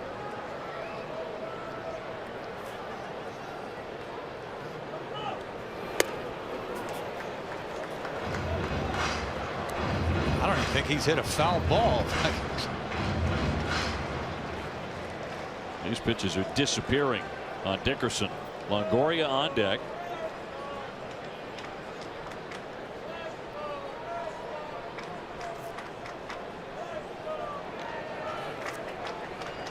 Souza off the bag at first base, and the 0-1. Quickly 2 strikes on Dickerson. Dickerson's got a hole in his bat, I'm telling you. Guy's had an excellent season to this point. Again, headed from Miami in the All-Star game as the DH. He's had an incredible season for them.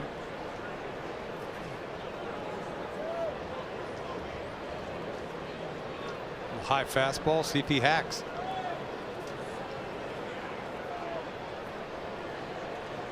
And the 0-2. I don't think he's even thrown him a hook the 3 times he's been up.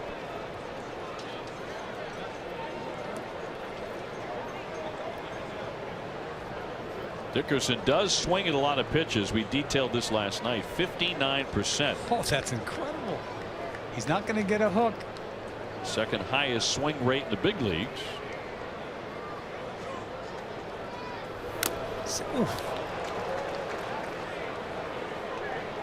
Out of piece. Staying alive.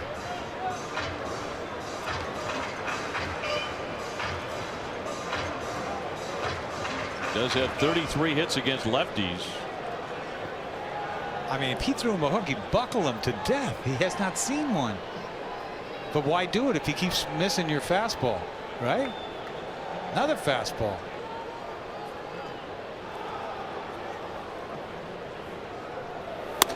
Yes, sir. Another one. He strikes him out for the third time. That's like just overmatched with his fastball. He picked the right time to face Dickerson. He's been, like you said before, he's not very hot. He's in the cold spell. And you're not going to catch up to that. Especially out of the zone. He can't get to the one that's a strike, let alone the ball over his, chest high. So a man out for Longoria. He's flied out and grounded out 0 for 2 tonight.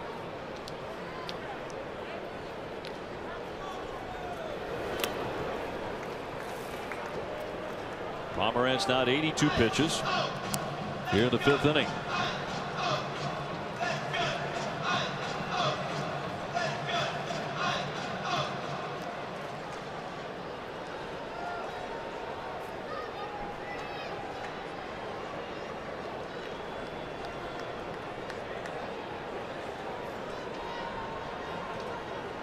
The lefty's 1-0. Popped up sky high, but that was going to curl back out of play. NESN is proud to support the Men's Warehouse National Suit Drive in July. You make a donation of gently used professional clothing at any Men's Warehouse location. You help men and women look their best as they re-enter the workforce. Learn more at nationalsuitdrive.com.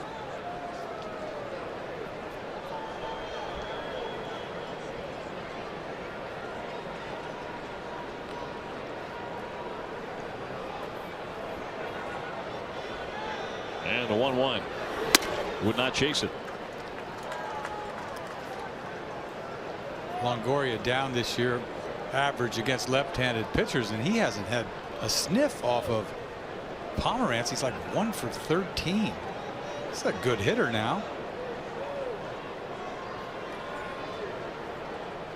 Had some big games in the past against the Red Sox, particularly early in his career. To deep short, through for a base hit.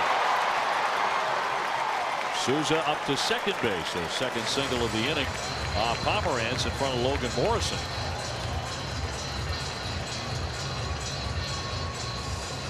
So the last couple of innings, they're finding some holes.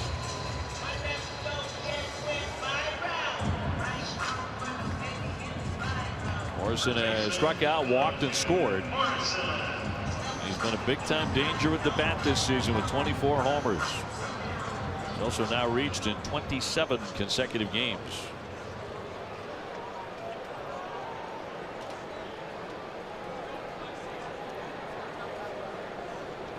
You know, we saw another guy in Toronto, Smoke, who's got more discipline at the plate right now, right? He's having a great year, all-star year. Morrison the same way. His on-base percentage is up. He's, he gets his, he makes you throw him strikes. Everything's been up for him. He's driven in 57 runs. Well, the interesting note about him, despite leading their team with 57 RBIs, he's hitting just 137 with runners in scoring position. That's the third lowest in the majors. So his damage has come with the home runs. Yeah.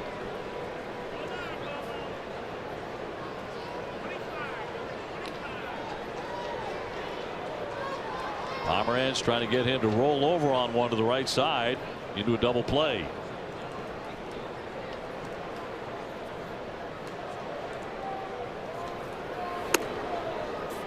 Two 2-0. Through Pomeranz pitching line, brought to you by Ace Ticket. He's trying to be careful here.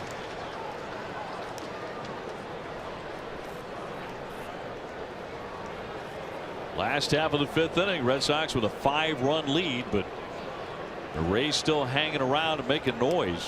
Last couple of innings have been a struggle for the left-hander. He has surrendered 5 hits. He's walked a man the last 2 innings.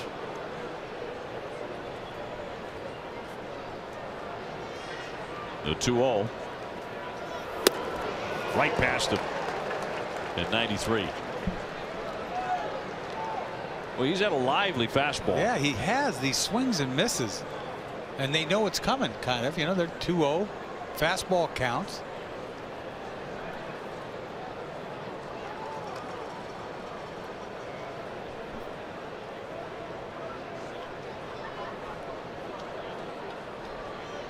24 home runs for Morrison. 4 of them have come off lefties.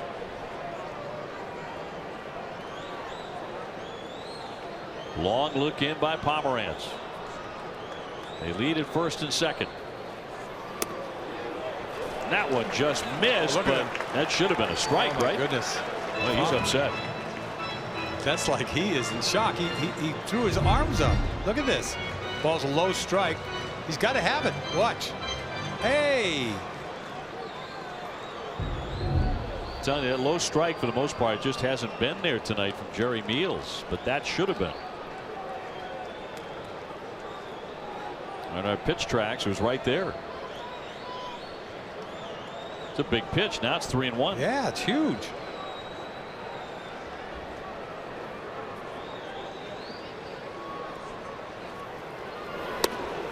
That's in there for a strike. Now Morrison doesn't know. If you're going to call the other one a ball, what am I supposed to do? I'm not going to swing at that. And this is like a pitcher's pitch. Can't make it any better.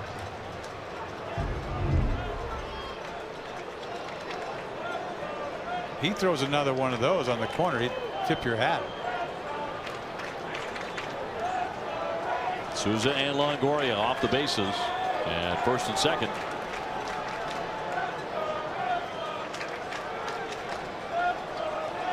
Pomeranz has already struck him out once, but not this time. He walks him and the bases are loaded. That's 4 walks in a season high for the lefty, but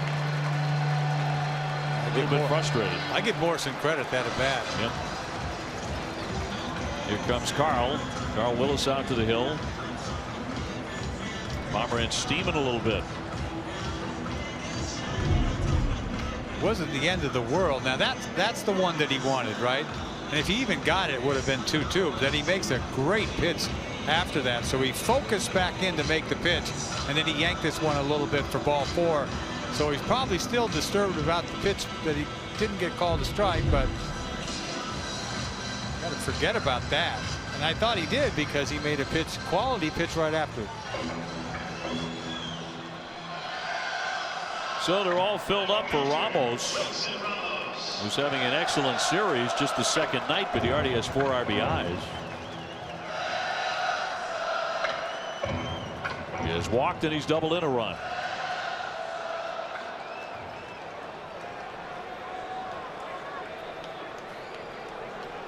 This is the big at bat of the night right here. A Ray at every base. Souza at third, Longoria second, Morrison first. And the Tampa Bay catcher waits, and he'll take a strike. Man, go right after him. Inner half. Kind of fooled him with that. He hits the ball on the ground. It's a guaranteed double play. But he's not trying to hit a ball on the ground. Trying to hit it 450 feet.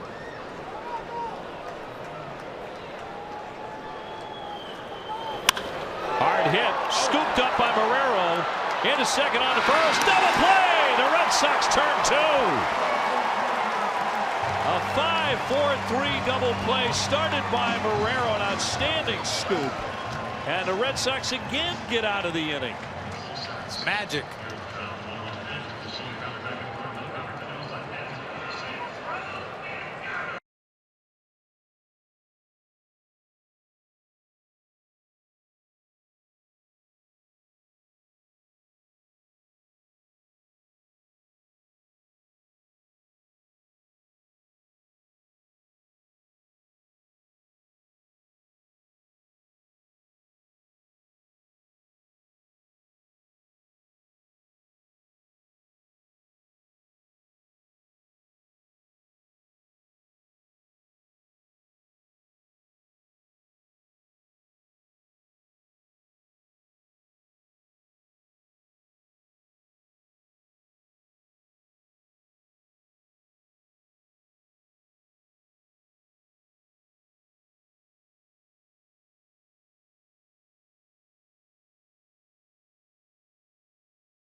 Naturally, he leads off here in the 6th inning.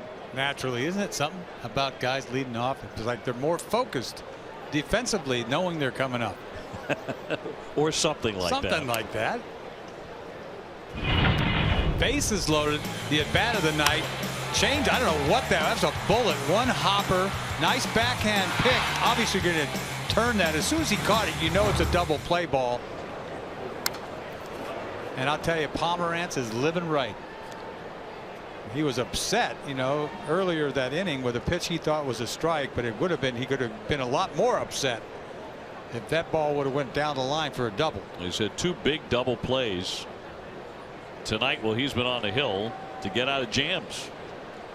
One of them, Tampa Bay bunted right into themselves. And Marrero does have a base hit tonight along with a sacrifice bunt, and that one punched to right field. He's got another hit. So he is 2 for 2. These guys have been amazing. They just have. The beat goes on. You got 2 more hits from Marrero. Sacrifice bunt. And he's done whatever they've told him to do. And the number one thing is what he's done at third base. This is Drew Pomerantz coming in. Everybody's giving him high fives, but meanwhile he's not happy.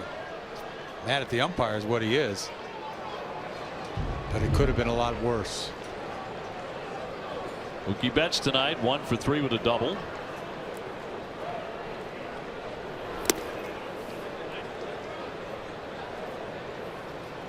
Part of that 4-run 3rd inning for the Red Sox. Rays have been close a couple of times, jumping right back in it. But the Sox continue to extend the lead and now up 7-2. Benintendi on deck.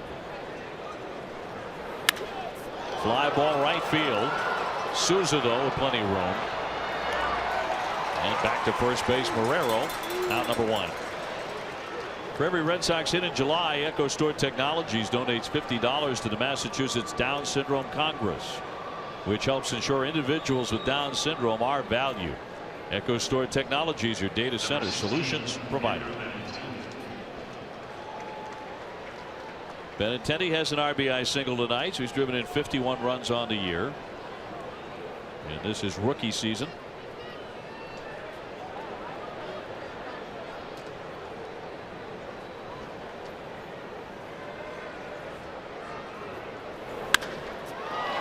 Hit well, left center. Smith racing back all the way to the track, and he'll haul it in. That had some hang time under it. Again, racing back to first, Marrero. This goes to show you the kind of power this kid has to the opposite field. Would have been in Fenway, been a run for his money up the top of the wall, maybe over, but see the kind of ground that Smith covers makes this play easy, but he hit that ball a long ways.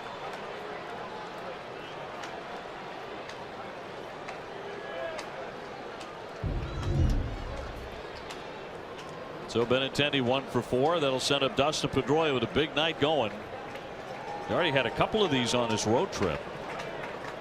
He's 2 for 3, 2 RBIs, 2 runs scored, 2-run homer in the 3rd off Odorizzi.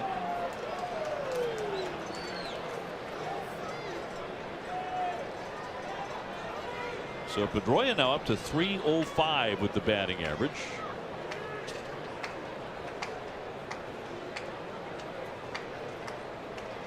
Has a man on and 2 down in the 6th.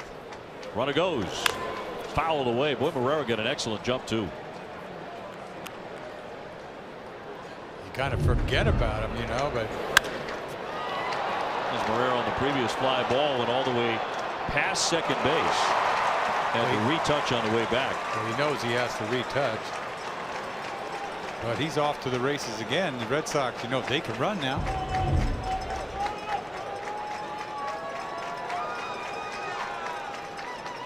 0-2 on Pedroia.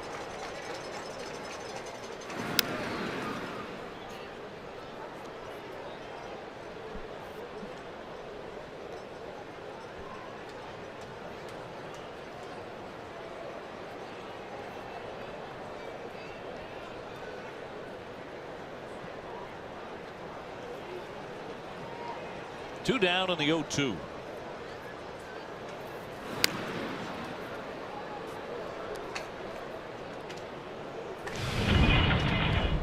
The big blow of the night 3-run bomb by Pedroia, number 3 on the season.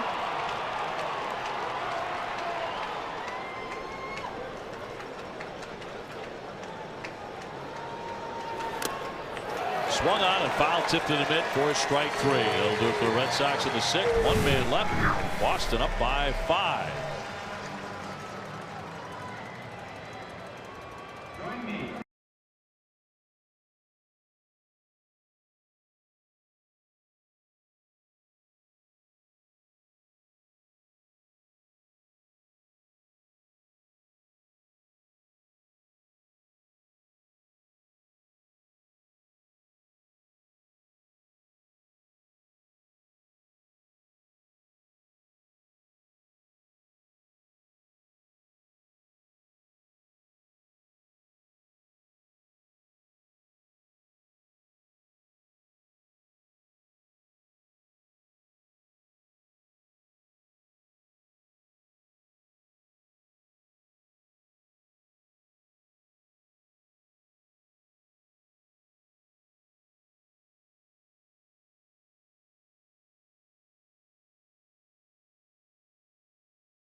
You can earn a free beverage when you enroll and speed past the line with on-the-go ordering.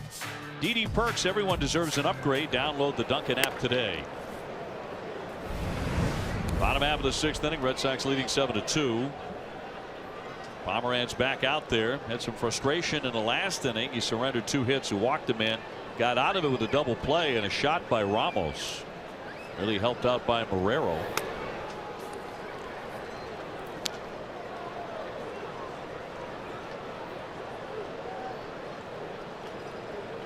Miller's been trouble with a double and an RBI single.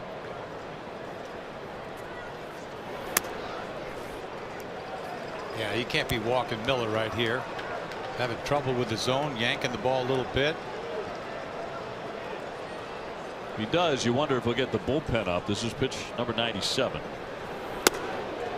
And a strike. He was starting off toward first, I think, or just jumping out of there. I think he thought it was a ball. Might have been. Sitting up outside, he throws it inside. He's lucky he got it.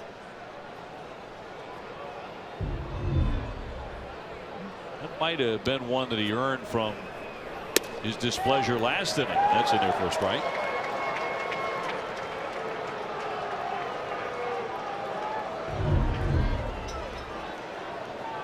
Pretty angry toss. 94 late in this game. Payoff pitch to Miller. Knocked it foul. Fouled off a tough pitch. He's not getting cute here. Everything's cross-seam fastballs. His last outing against Toronto, he threw 104 pitches, but the starts before that were all under 100 the previous 3. 93, 97, and 93. Of course, the season high is 123 in 5 innings against the Yankees in a game he won 5-4. He can get some foul balls. You know, that's how the pitch count goes up.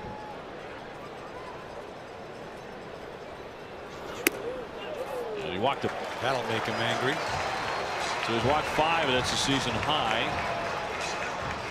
Time for a game break, brought to you by Jordan's, the furniture store of the Boston Red Sox. Here's Adam Pellerin. The third baseman, Trevor Blue.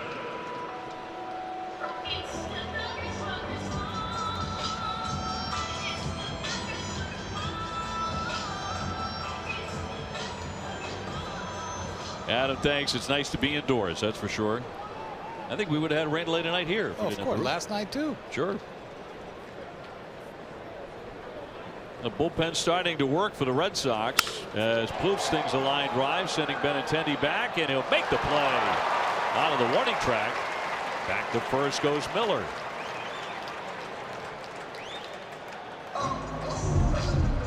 I thought this ball had a chance to get over his head. He casually ran after this ball like he had it all the way, but when you reach up like that at the end, you're scaring me. It looked like he signaled maybe to Mookie Betts that it really sliced, you know, as it took off. So it fooled him a little bit. Embry loosening in the pen.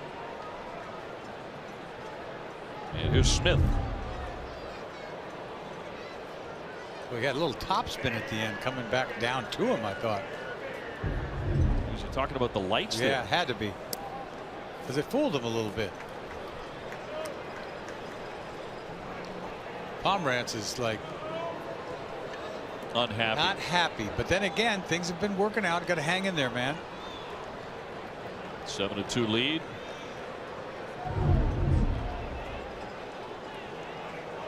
That's a strike, and he wants it. He just stands there. That's the most we've ever seen out of him. Yeah, but he's had a few of those tonight. Yeah. I think he's had more of those tonight than he has in a long time. 1 ball and 1 strike. Smith came out of his shoes like he's trying to hit a 2-run dinger.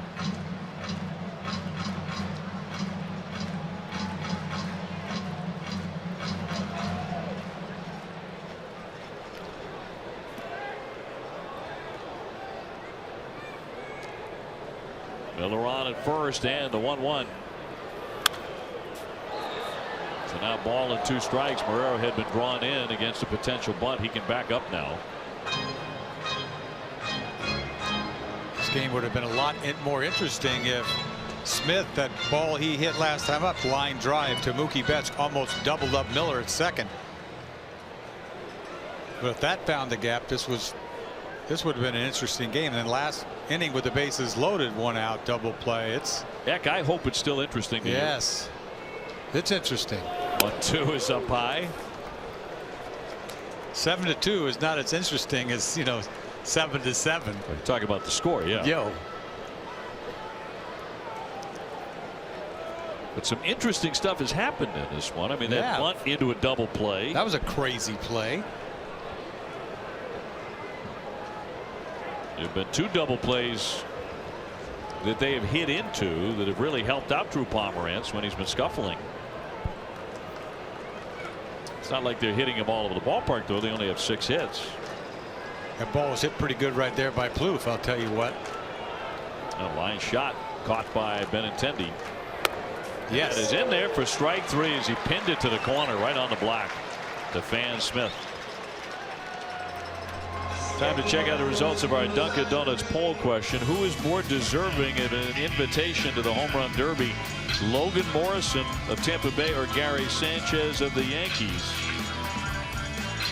And I would have bet on that. 91% for the Ray over the Yankees.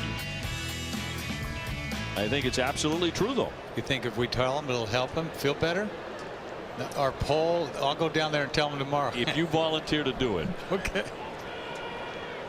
Echeverria here serves that one ashort. Lynn will go to second base, and the force play retires the side. So Pomerantz pitching around a leadoff walk. He has worked through 6 with a 7-2 lead.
over 5 years to extend their commitment to helping people lead tobacco-free lives, moving us one step closer toward a tobacco-free generation. Learn more at cvshealth.com/be-the-first.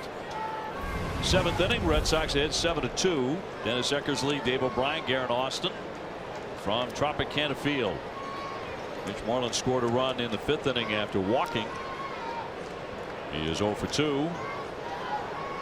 Looks like the Red Sox are going to be going to the bullpen. Certainly appears that way with Hembree still throwing down the left field line.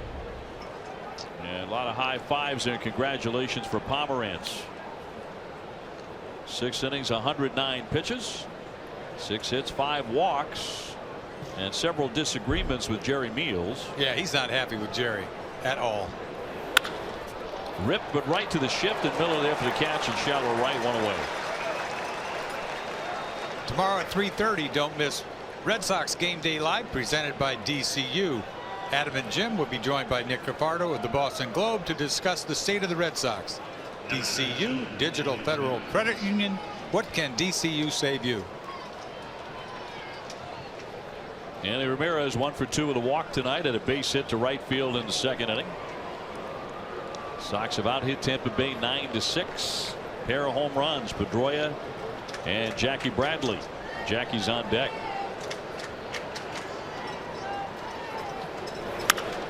And another one into right field for a base hit. So Hanley's 2 for 3. Another multi-hit game for him on the trip. Number 19, Jackie Bradley Jr. He's got 13 hits on this road trip and 37 at bats. And Jackie Bradley now. Jackie with 2 RBIs. One came by smoking a home run to the opposite field in the 4th inning, his 12th. The other came with a bases loaded walk in the 5th inning.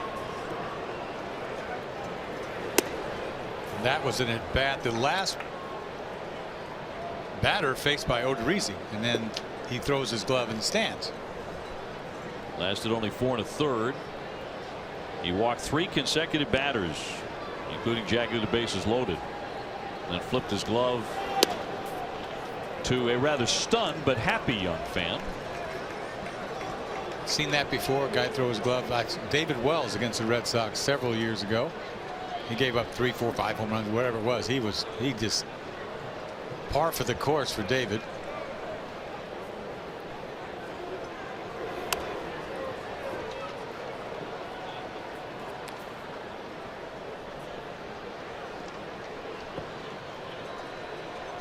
Remember when Wells threw that perfect game wearing the Babe Ruth cap? Babe Ruth's hat that he had purchased. He paid a lot of money for that thing too. Yeah, he did. The bounder foul. We'll stay on top of the latest Red Sox news with NESN's free Red Sox text alerts, from breaking news to in-game alerts. NESN will make sure you're in the know. To sign up, text Red Sox to 536-536. Message and data rates may apply.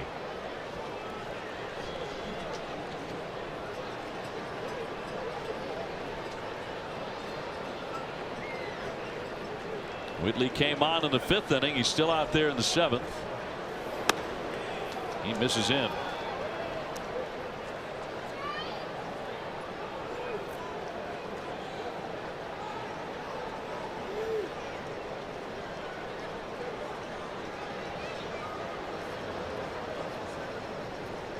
And the 2-2. Scalded foul. Look out.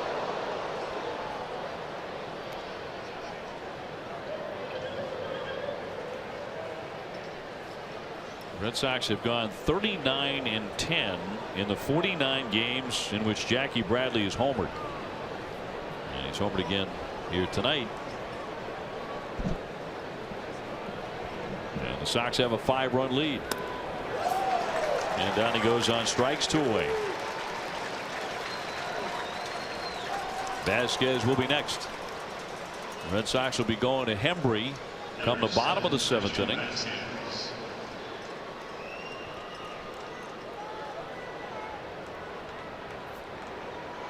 He's warming up in the bullpen. The bullpen's, of course, here at the Trop, right on the field. Likes to do that recoil thing when he throws his fastball a lot.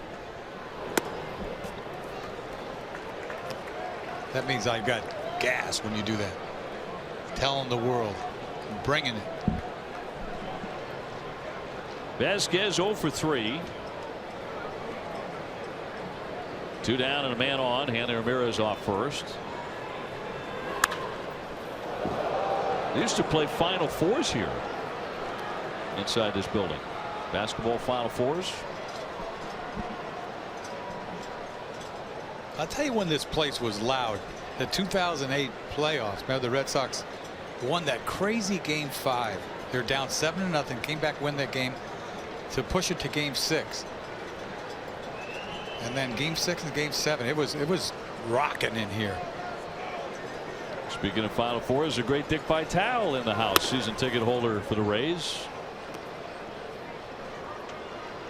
He texted me earlier today. Here come the Rays, baby.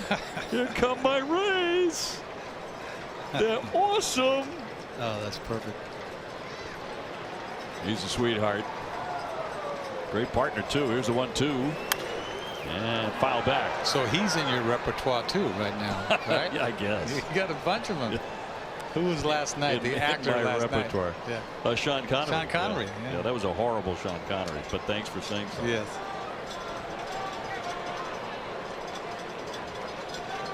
I think he always has that seat near the visiting dugout, the Red Sox dugout in this case. And typically has some words of advice for the manager. He loves baseball. Here's 1-2.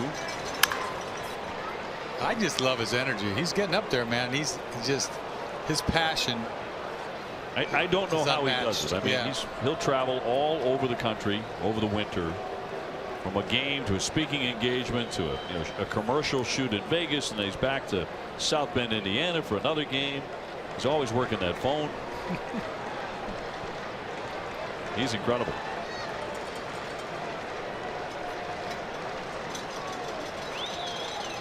1-2. Long at bat here for Vasquez as he's hanging in. Red Sox in the lead 7-2.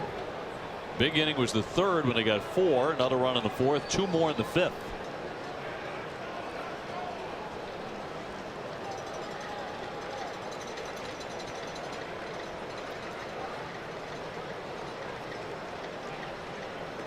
Ramirez away from first again, and a 1-2 again, and he struck him out. Side retired. 1 man left. We're in the middle of the 7th at the Trop. Red Sox up by 5.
Southwest. Yes, the low fares with nothing to hide. That's transparency.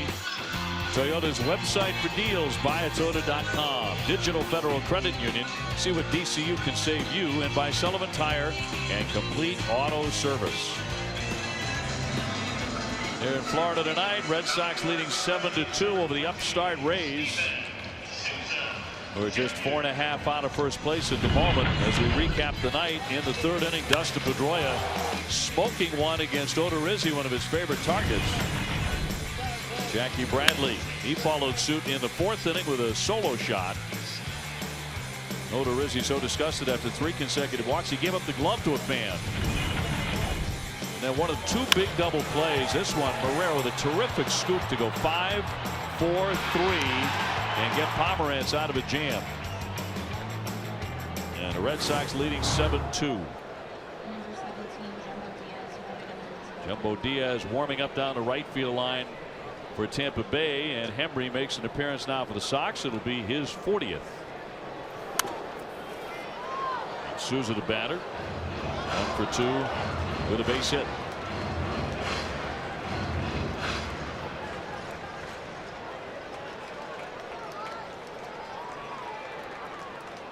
Bottom of the 7th. Red Sox tomorrow in the afternoon at 4:10. We'll have Rick Porcello on the hill against Alex Cobb. That'll tag the dead away center deep. Bradley, track wall, and that ball gets out of here. Home run. Souza with his 17th. This is what they do. I mean, the Souza in particular, 4 punch-outs last night. Today he got a base hit, was a little chopper, but boy, he hit a bomb over the center field fence right there.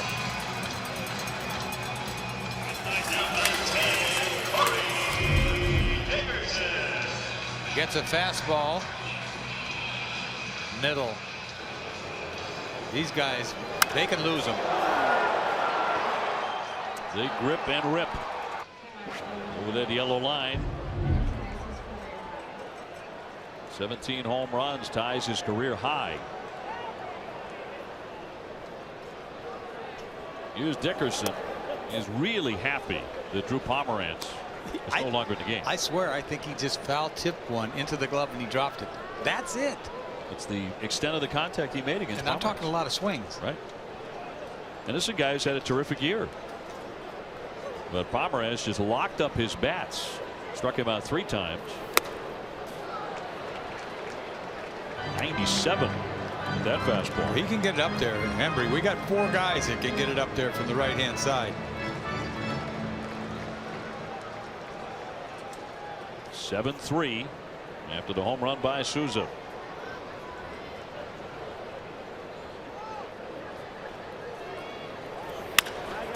Punched, and that one gets by Marrero and rolls into shallow left. Benintendi will back it up. Heading into second base is Dickerson. They'll slide in. The throw gets by and backed up by Moreland. So man in the scoring position here. One thing about this Rays team, I think is different from last year. They keep coming at you. Well, I'll tell you what, he took that ball out of the glove late, and it kind of fooled Marrero because it got away from him, and he got away, and you see Benintendi coming. He went for 2. I don't know if that was a great idea, but he made it. His 23rd double. So first 2 batters here in the 7th, home run and a 2-base hit, and that'll send up Longoria. And they'll get that bullpen going again with Barnes.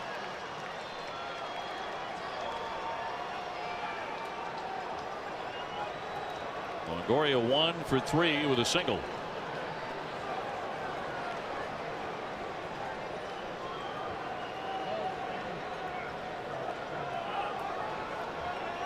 Always a threat. He's hit 12 home runs and now last for time and get it from Jerry Meals.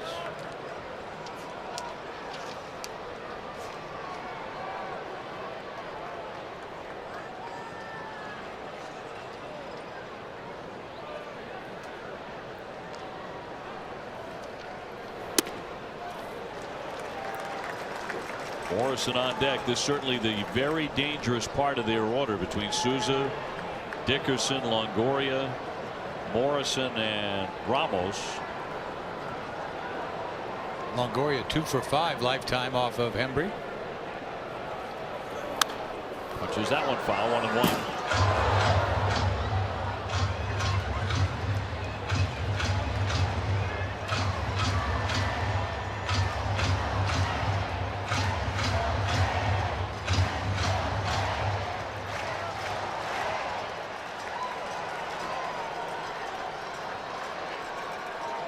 Dickerson leading off second.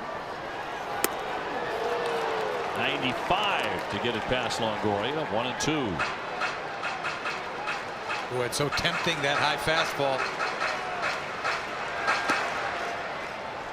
Jumbo continues to work.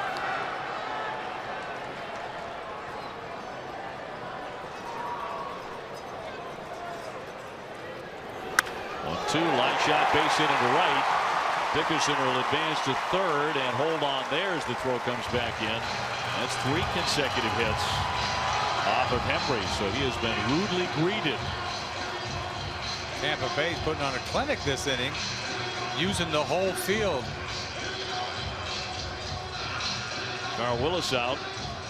So allow Barnes to get a little looser. The batter will be Morrison here in a moment. He's walked a couple of times and struck out. The man who's hit 24. Here comes the Rays, man. This is it. Hey, don't miss a game as the Sox continue to enjoy the top spot in the AL East. You can import the NESN Red Sox calendar into your favorite device. Calendar today. You'll get automatic updates, game reminders, and much more. Visit NESN.com/schedule to import the schedule today. We've seen a couple of big double plays in this game. This one was just bizarre, wasn't it? Miller, bad base running. That's why they get him hung up right there. He should have never been a third to begin with. But the bunt and this, not a squeeze, whatever. Incredible play. This Ramos, you're thinking he's going to hit a bullet. He does.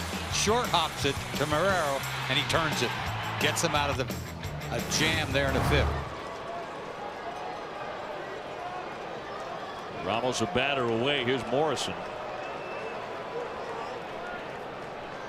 Sox could use another one.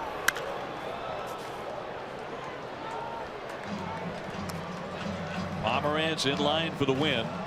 6 innings, 2 runs, 6 hits.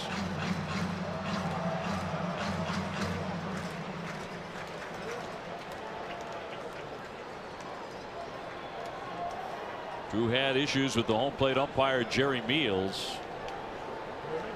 Number of calls did not go his way. He did wind up walking 5 men. Was not happy with the home plate umpire. That one will miss, but barely.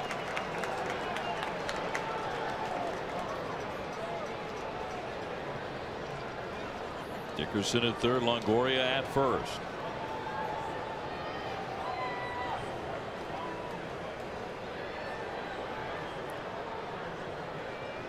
This Rays team is sticky.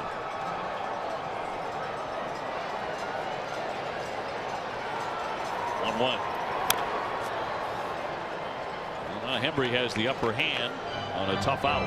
You don't see Hembree throwing too many curveballs, but he broke it out against Morrison just to give him a different look.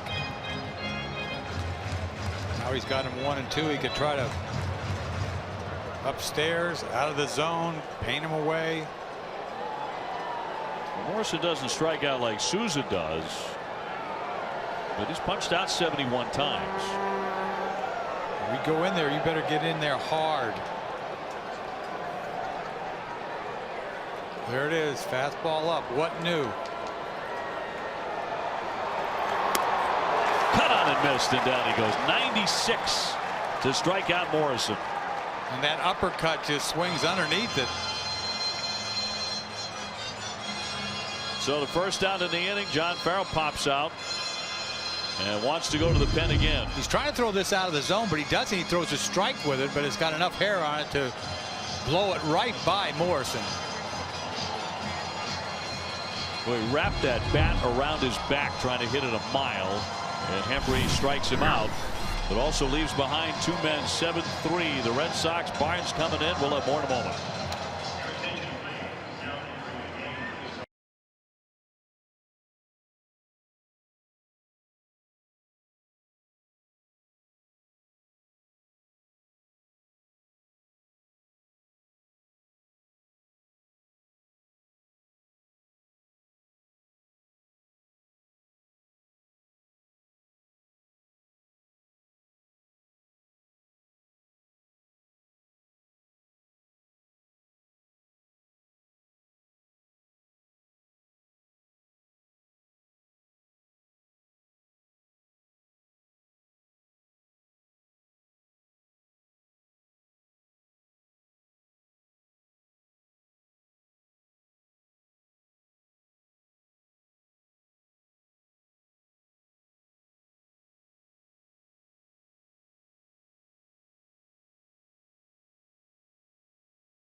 Southwest. Yes, the low fares with nothing to hide. That's transparency. Here comes Matt Barnes now. Runners at first and third, and Ramos, the batter, chops it to third. Marrero to second base. One. They're going to turn another double play. And a third one tonight for the Red Sox. Barnes coming out, throws one pitch, and gets a 5-4-3 to get out of that jam. Boy, the twin killings have been magic for the Red Sox tonight.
Scoreless appearance and a double play ball to get out of this. Curveball, good curveball down, and it looked like he was looking for it. Ramos, and all he has to do, he puts the ball in play on the ground. It's a double play waiting to happen, and once again, the second time he's done it. Jumbo Diaz is the guy that all the guys are looking at right now, going through the chart on what to expect from the large right-hander. His 29th appearance, 5.20 ERA. He hasn't had a real good year for them. You see the numbers, they aren't all that good. The walks are up a little bit, ERA especially. And Jumbo will take on Lynn, Marrero, and Betts. And again, Devin Marrero having a standout night defensively and offensively, has a couple of hits. Lynn has one and scored a run back in the third inning. Red Sox hit 7-3 as we go to the eighth. The win, the Red Sox would be 50-37 with 2 games remaining before the All-Star break. Right now the Red Sox are 1 game ahead of last year's pace at the same time. The Red Sox team that would go on to win the division last year entered the All-Star break in 2016 2 games behind the then front-running Orioles. Baltimore has lost 4 in a row. Right now they are 5 games under 500. This addition to the Orioles. I think Baltimore right now is a mess, really, pitching wise. A couple of guys on that team aren't having the type of years they expect from. The only team with a winning record on the road in the division is the Red Sox at 24-23.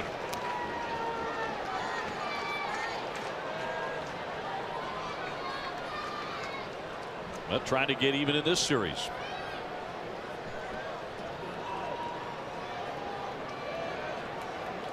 And Diaz with a 3-0 to Lynn. Jumbo, a hard thrower.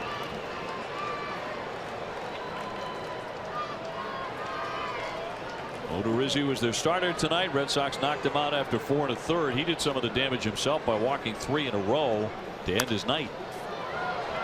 Yeah, it wasn't pretty for him. That's why he was so upset. No pitcher wants to do that. Walk off the field after walking in a run. It's one of the worst things you can do. Gave up his glove, flipped it to a fan. 3-2. And he walked him. So the leadoff man is on for the Red Sox here in the 8th.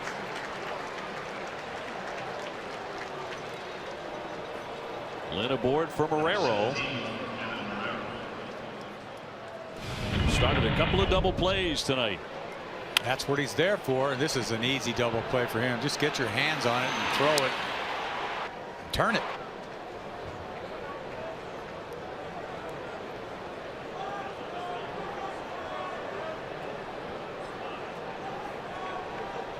His batting average now up to .227.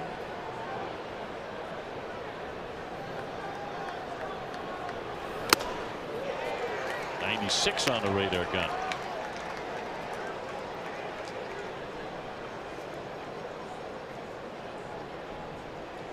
Seven runs, 10 hits for the Sox. Tampa Bay has 9 hits. So the double plays have really backfired their offense in this one.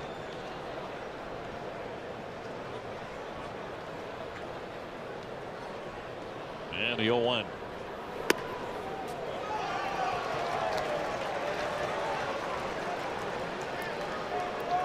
Fastball slider. He's seen his pitches. That's all he does.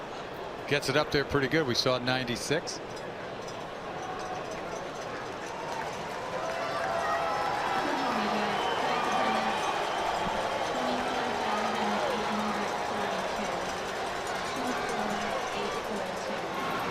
Just announced the attendance tonight at 24,842, topping last night's crowd.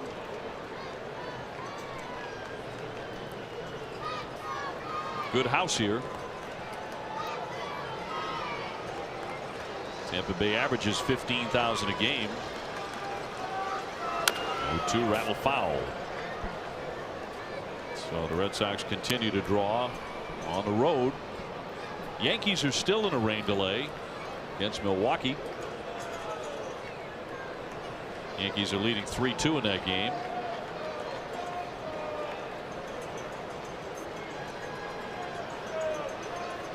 See those numbers there was kind of surprising. 23-12 when he starts this season in his starts. Amazing. And talking about Marrero. 0-2.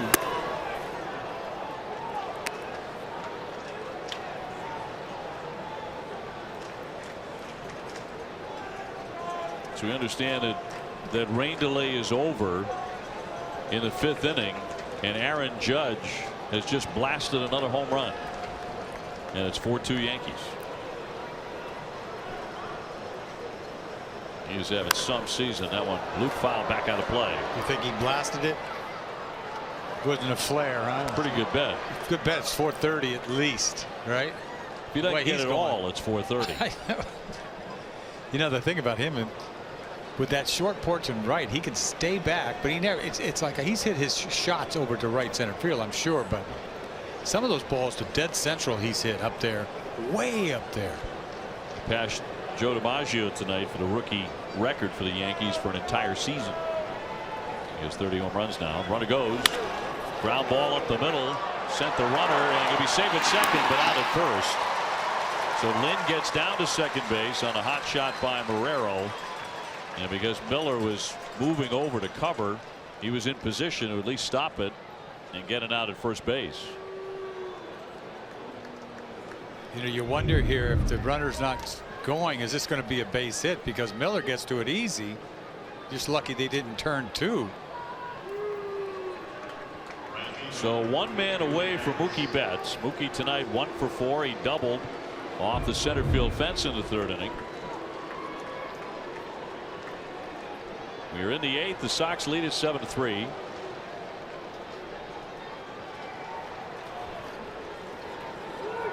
And that one's going to get off the mid of Ramos all the way to the backstop and easily into third limb. Ramos just missed it. Looked like he had a hole in his glove that he just popped out. Will be a pass ball on Ramos. Just happens sometimes. Ball got out of his sights a little bit in front of him. Infield in now for Tampa Bay with one down. Mookie can really take advantage here. He's going to pick up his second RBI of the ball game.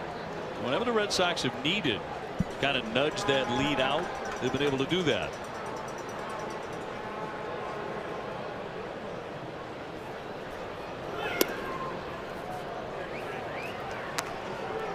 Last one missed, yeah. Yeah, Jerry Mills is sitting up inside. He missed that ball. He has not had a great night back there. No, not at all.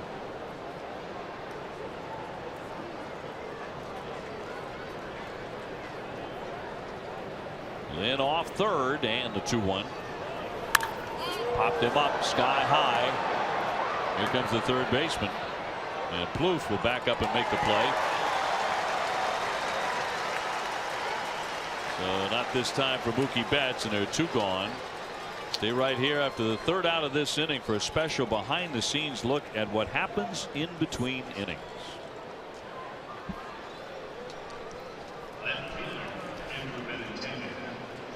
And Benintendi will try and pick up the run, but now the infield will back up. He already has an RBI tonight with a base hit in the third, 1 for 4. Started the night hitting .287 with 12 home runs. He's had one of the best individual days of the season by any member of the Red Sox on this trip in Texas. 5 for 5, 6 RBIs, great catch. But so has Mookie Betts last Sunday with 8 RBIs. So has Dustin Pedroia. That's a hot shot, but handled by Morrison. They'll outrace him to first base to retire the side. The Red Sox will strand a runner at third there. Heading off to the last half of the 8th inning. Red Sox head 7-3. Don't go anywhere as we stay in the park. Sync Sox games with your desktop.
St. Petersburg, Florida tonight, back inside the Trop. Red Sox lead at 7-3 as we take it to the last half of the 8th inning.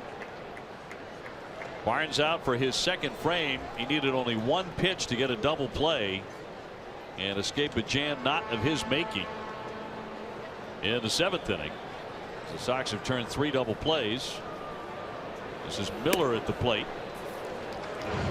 He is yet to be retired. A double, a single, and a walk. Barnes had to smile when he came off the field. Anytime you throw one pitch and get a double play ball in a tight situation.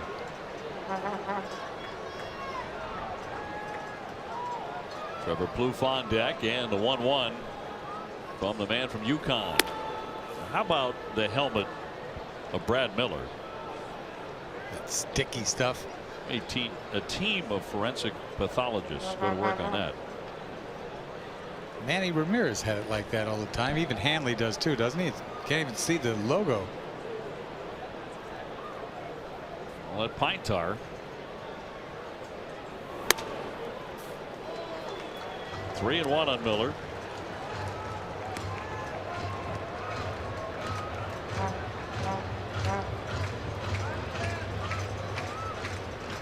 Same 2 clubs here tomorrow afternoon. Late in the afternoon at 4:10. Rick Porcello against Alex Cobb, who was born in Boston. Moved to Florida when he was very young. Popped him up. Is it playable? Vasquez and Marrero. And a lunge, but a miss by Vasquez.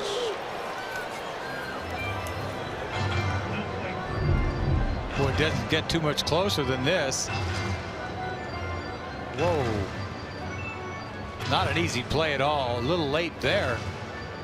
Farrell makes a snatch. How about that?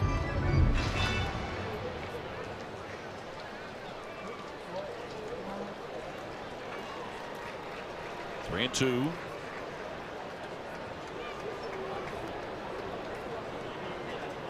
And Barnes with a payoff. Popped up again over near the dugout, but this time it is over the top.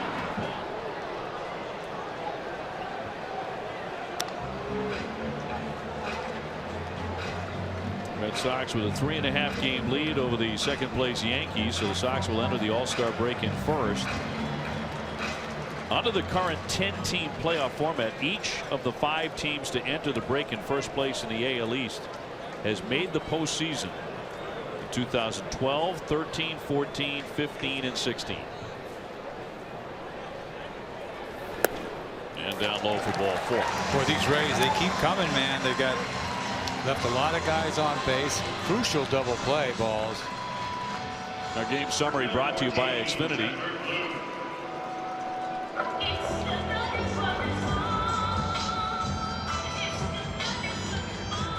Miller on here to lead off the bottom half of the 8th inning.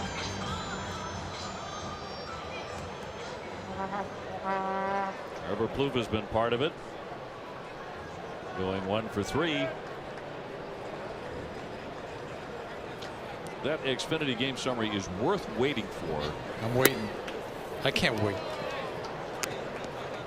I mean, every time we do it, we get cards and letters saying, I couldn't wait for that. When are you going to do the game summary? It just turned in.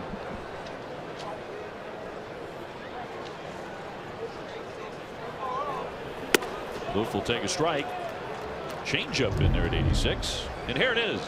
Without further delay, Pomerantz in line for the victory, went 6.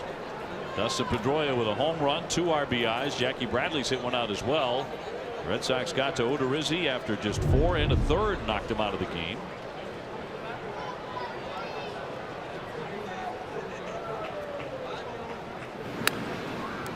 To win, the Red Sox would be 13 games over 500. Lately, they've been kind of beating up on Tampa Bay. See how the rest of this season goes, because they're very competitive this year. Sox have won 14 of their last 21 against them. They were not a good team last year. They weren't as competitive as they normally were. Yeah, for so many years when Madden was their manager, Joe Madden, they were such a tough club to beat, and you know, he won a couple of division titles. Took him to the World Series one year. 1-2.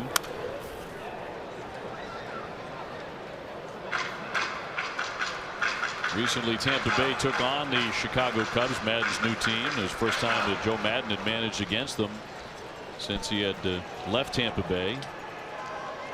Valeric, left-hander, is all loosened up. He's been throwing down there for a while. Had a lot of success while Madden was here. Once they got rolling.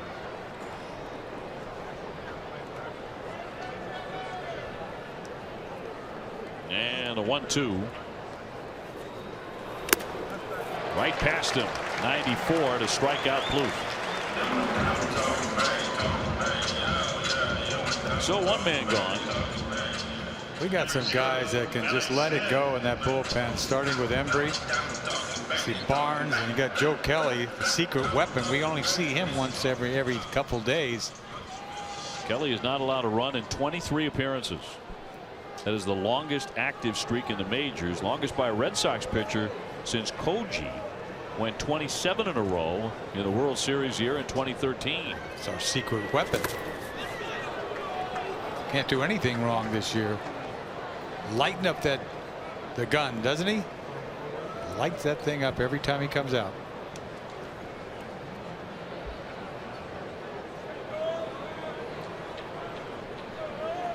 Here's Malik Smith. He has gone 0 for 3. Runner at first base, one gone. Sox in front 7-3 in the bottom of the 8th inning. Third baseman Marrero in tight against a bunt. Line instead into left field. That'll drop down for a base hit. They'll move Miller up to second base. You're right, Dick. They just keep on coming. They really do. They have not given up at all. 6-game hitting streak for Smith. A lot of their attack has come with ground. I mean, based on balls 6 tonight, but this guy hits the ball the other way. That's pretty much what he likes to do, although he hit a ball in the gap to right center for an out, which was a big out in this game. Echeverria now, he's gone 0 for 3. Secret weapons getting up. Joe Kelly starting to move on to that hill.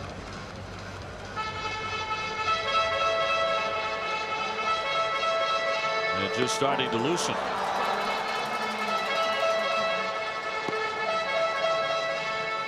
Last half of the 8th inning, and another threat here for Tampa Bay. Has really been nothing easy about this game tonight, even though the Red Sox have had decent leads.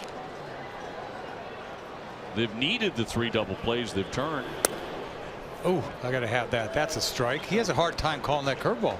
I'm telling you, a lot of umpires miss good curveballs. They do. And it's something that I know frustrates guys who have good ones. And Drew Pomerantz is one of those guys. He's got a good one, too. That Barnes does, and that's what he got the double play on last inning.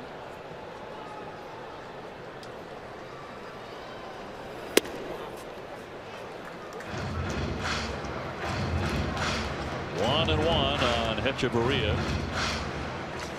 Hechavarria can't wait to swing at a fastball. That's what he wants. Wherever it is, he's hacking. And scouting report goes 1 through 9. Yeah.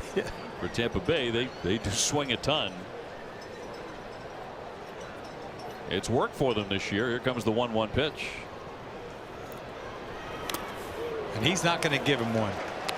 Curveball, 1-2. Miller walked to start it, then Plouffe struck out. Smith with a base hit.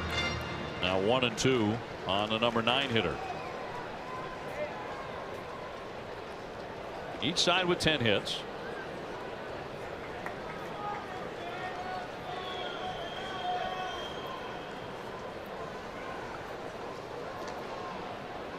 The 1-2 on the way. He got him.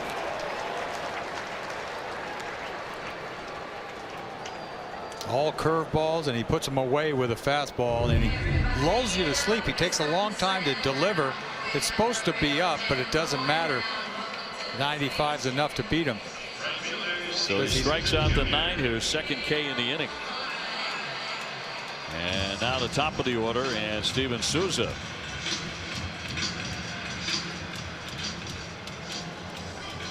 Certainly got to be careful with this guy. He's blasted another home run, his 17th. And is 2 for 3 with a walk.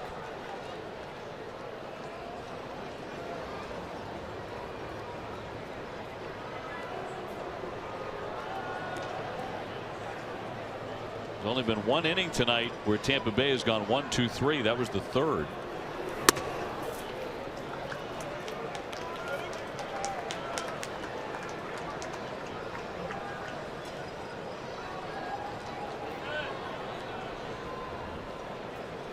Miller on at second, Smith on at first. Number 30, Erasmo Contreras, runs at the floor, Murray's bullpen.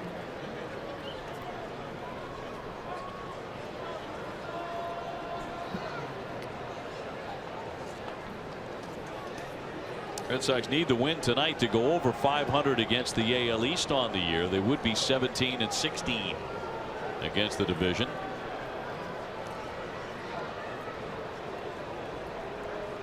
And a 1-0. Little pop up. There's Pedroia. He'll make the play to retire the side. Barnes stranding 2. We go to the ninth. 7-3 Red Sox.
Seven to 3, looking to snap a 2-game skid here and get to 50-37 on the year.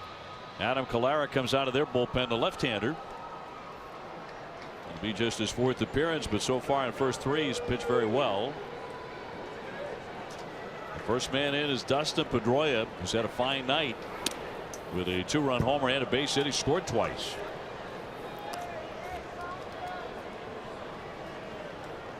And it's Moreland and then Hanley Ramirez. 7 runs, 10 hits for the Sox, 3 runs on 10 hits for the Rays. Rays have only one left-hander in the bullpen. It's Kolarek out there, and you knew right away it had to be something down under from the left-hand side. Just recently made his major league debut after they brought him up from AAA Durham. We saw Claudio that throws like that in Texas. Who's the guy we had? Myers. Remember, he threw way underneath for a few years. He had a lot of success. Way down under.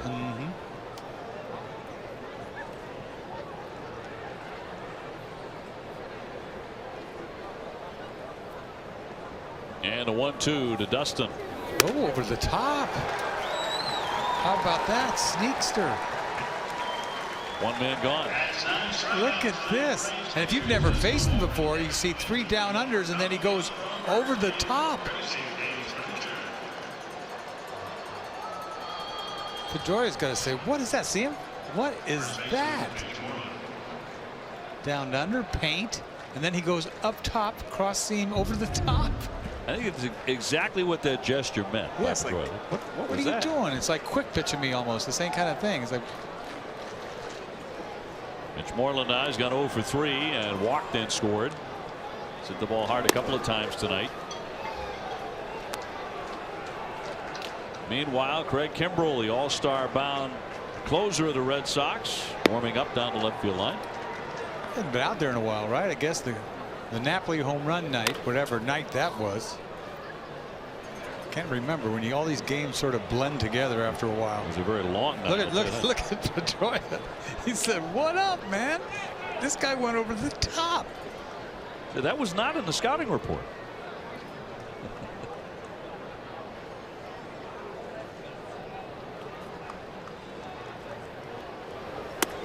The last outing for Craig Kimbrel was the 3rd of July. It was that night you were talking about in Texas. He suffered a blown save in a game the Red Sox would win.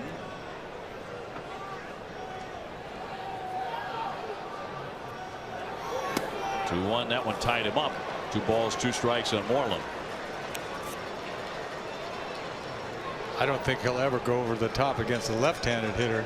I don't know. Nobody knows.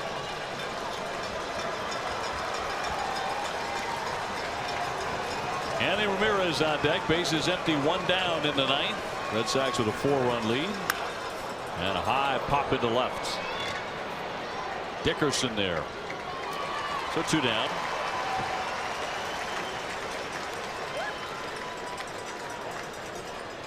Big inning for the Sox was the 4-run 3rd. They took command of the game. Rays do not go away. Dustin Pedroia with a 2-run homer in that inning. Hanley to step in, looking for his 3rd hit. 2 singles and a walk tonight. He'll take strike 1.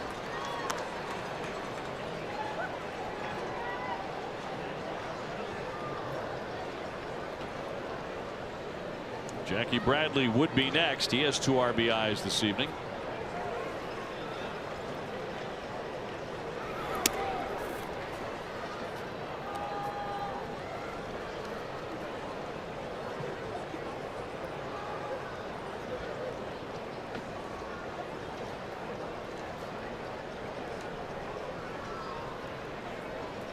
And Kolarek with a 1-1. And he let that one go for a strike.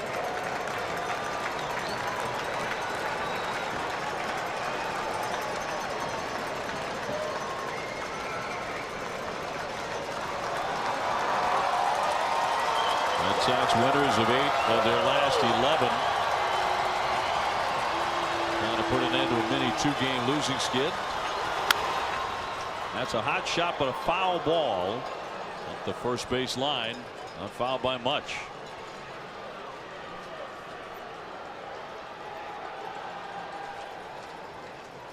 One and 2 on Hanley.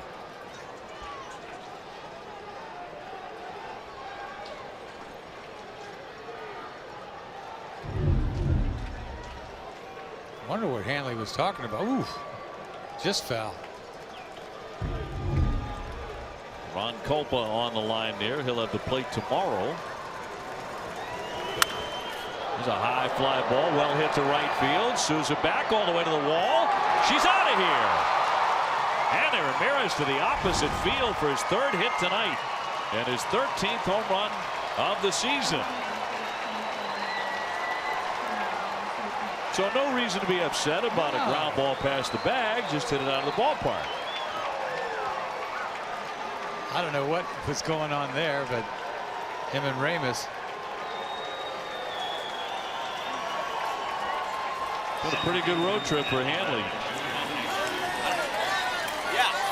Which is a very promising sign for the Red Sox headed to the All-Star break.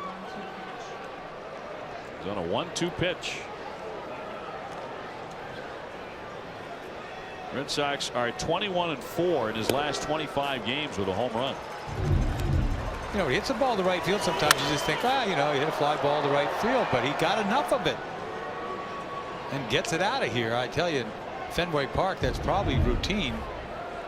We saw him go down the right field line in Fenway right last week or before we left. So he is 3 for 4 tonight with a walk. Sox have hit 3 home runs. Double tap there by Jackie Bradley in the foul. He looks surprised. It hit his bat twice. This is hard to do. Ball comes back up and his foul swing. Boom. 1-2. Hot shot, but right to the shortstop. Echeverria will fire on to get him. The Red Sox add on the home run by Hanley Ramirez to make it 8-3 as we go to the bottom of the 9th at the Trop.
The bottom half of the 9th inning, and Craig Kimbrell in a non-save situation making an appearance.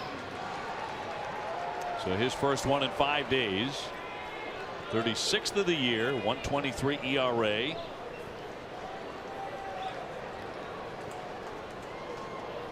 And about to head to his 6th All-Star game, taking on Dickerson, who has struck out 3 times and doubled tonight. Kimbrell hasn't had a lot of games like this where he's got a big lead. And really, it's about getting work, staying sharp.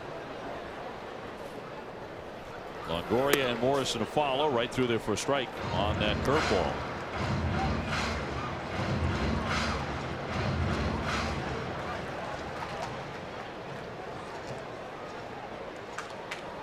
He has made the American League All-Star team each of his first 2 years with the Red Sox. Made it 4 times in the National League with Atlanta.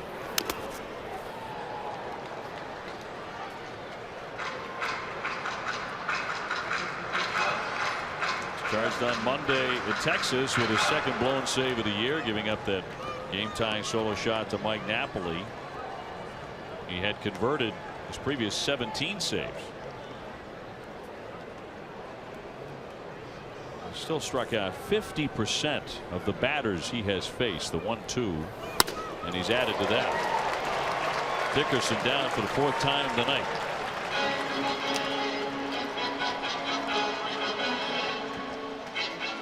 Dickerson had a tough night tonight. He did get a double, but the 4 punch-outs.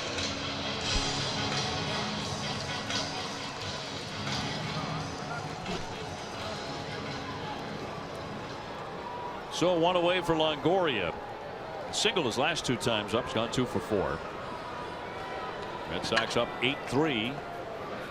Closing in on a victory for Drew Pomerantz, which would put Drew at 9-4 on the season, going into the All-Star break. Even though he was frustrated at times, I think justifiably, with Jerry Meals, still got through 6 innings, only 2 runs allowed. We've never seen him like that, have you? I mean, where he got upset. I've never seen him that openly display his displeasure, whether it was on the mound and in the dugout. First time that I think it was the matter of the game, the way it was going. Yeah.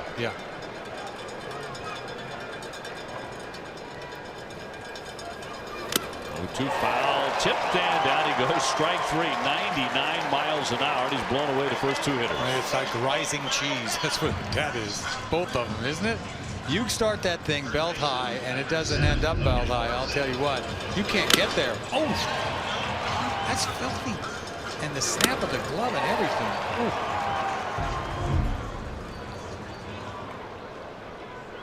2 fast outs in the bottom of the ninth. Now Morrison, who has struck out twice and walked twice.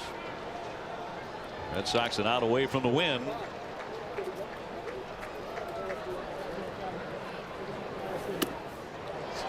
Cut on and missed for strike 1, and I know what you mean. It's the same reaction we have watching Chris Sale work. Yeah, true. When's the last time Red Sox had a closer like this? I mean, to the level of punch-outs. Dick Raditz? I mean, really. This is ridiculous. The type of he struck out so many guys. Raditz going 3 innings every time he used to go out there. 0-1. Of course, not a safe situation tonight for Craig, but piling up the strikeouts nonetheless.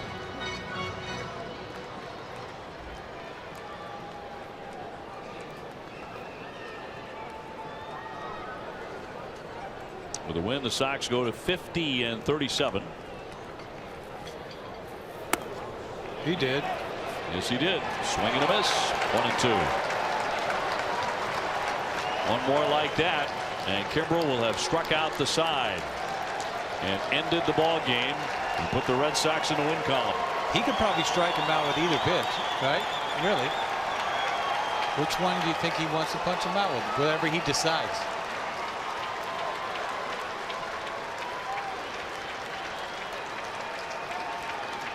One, 2 to Morrison.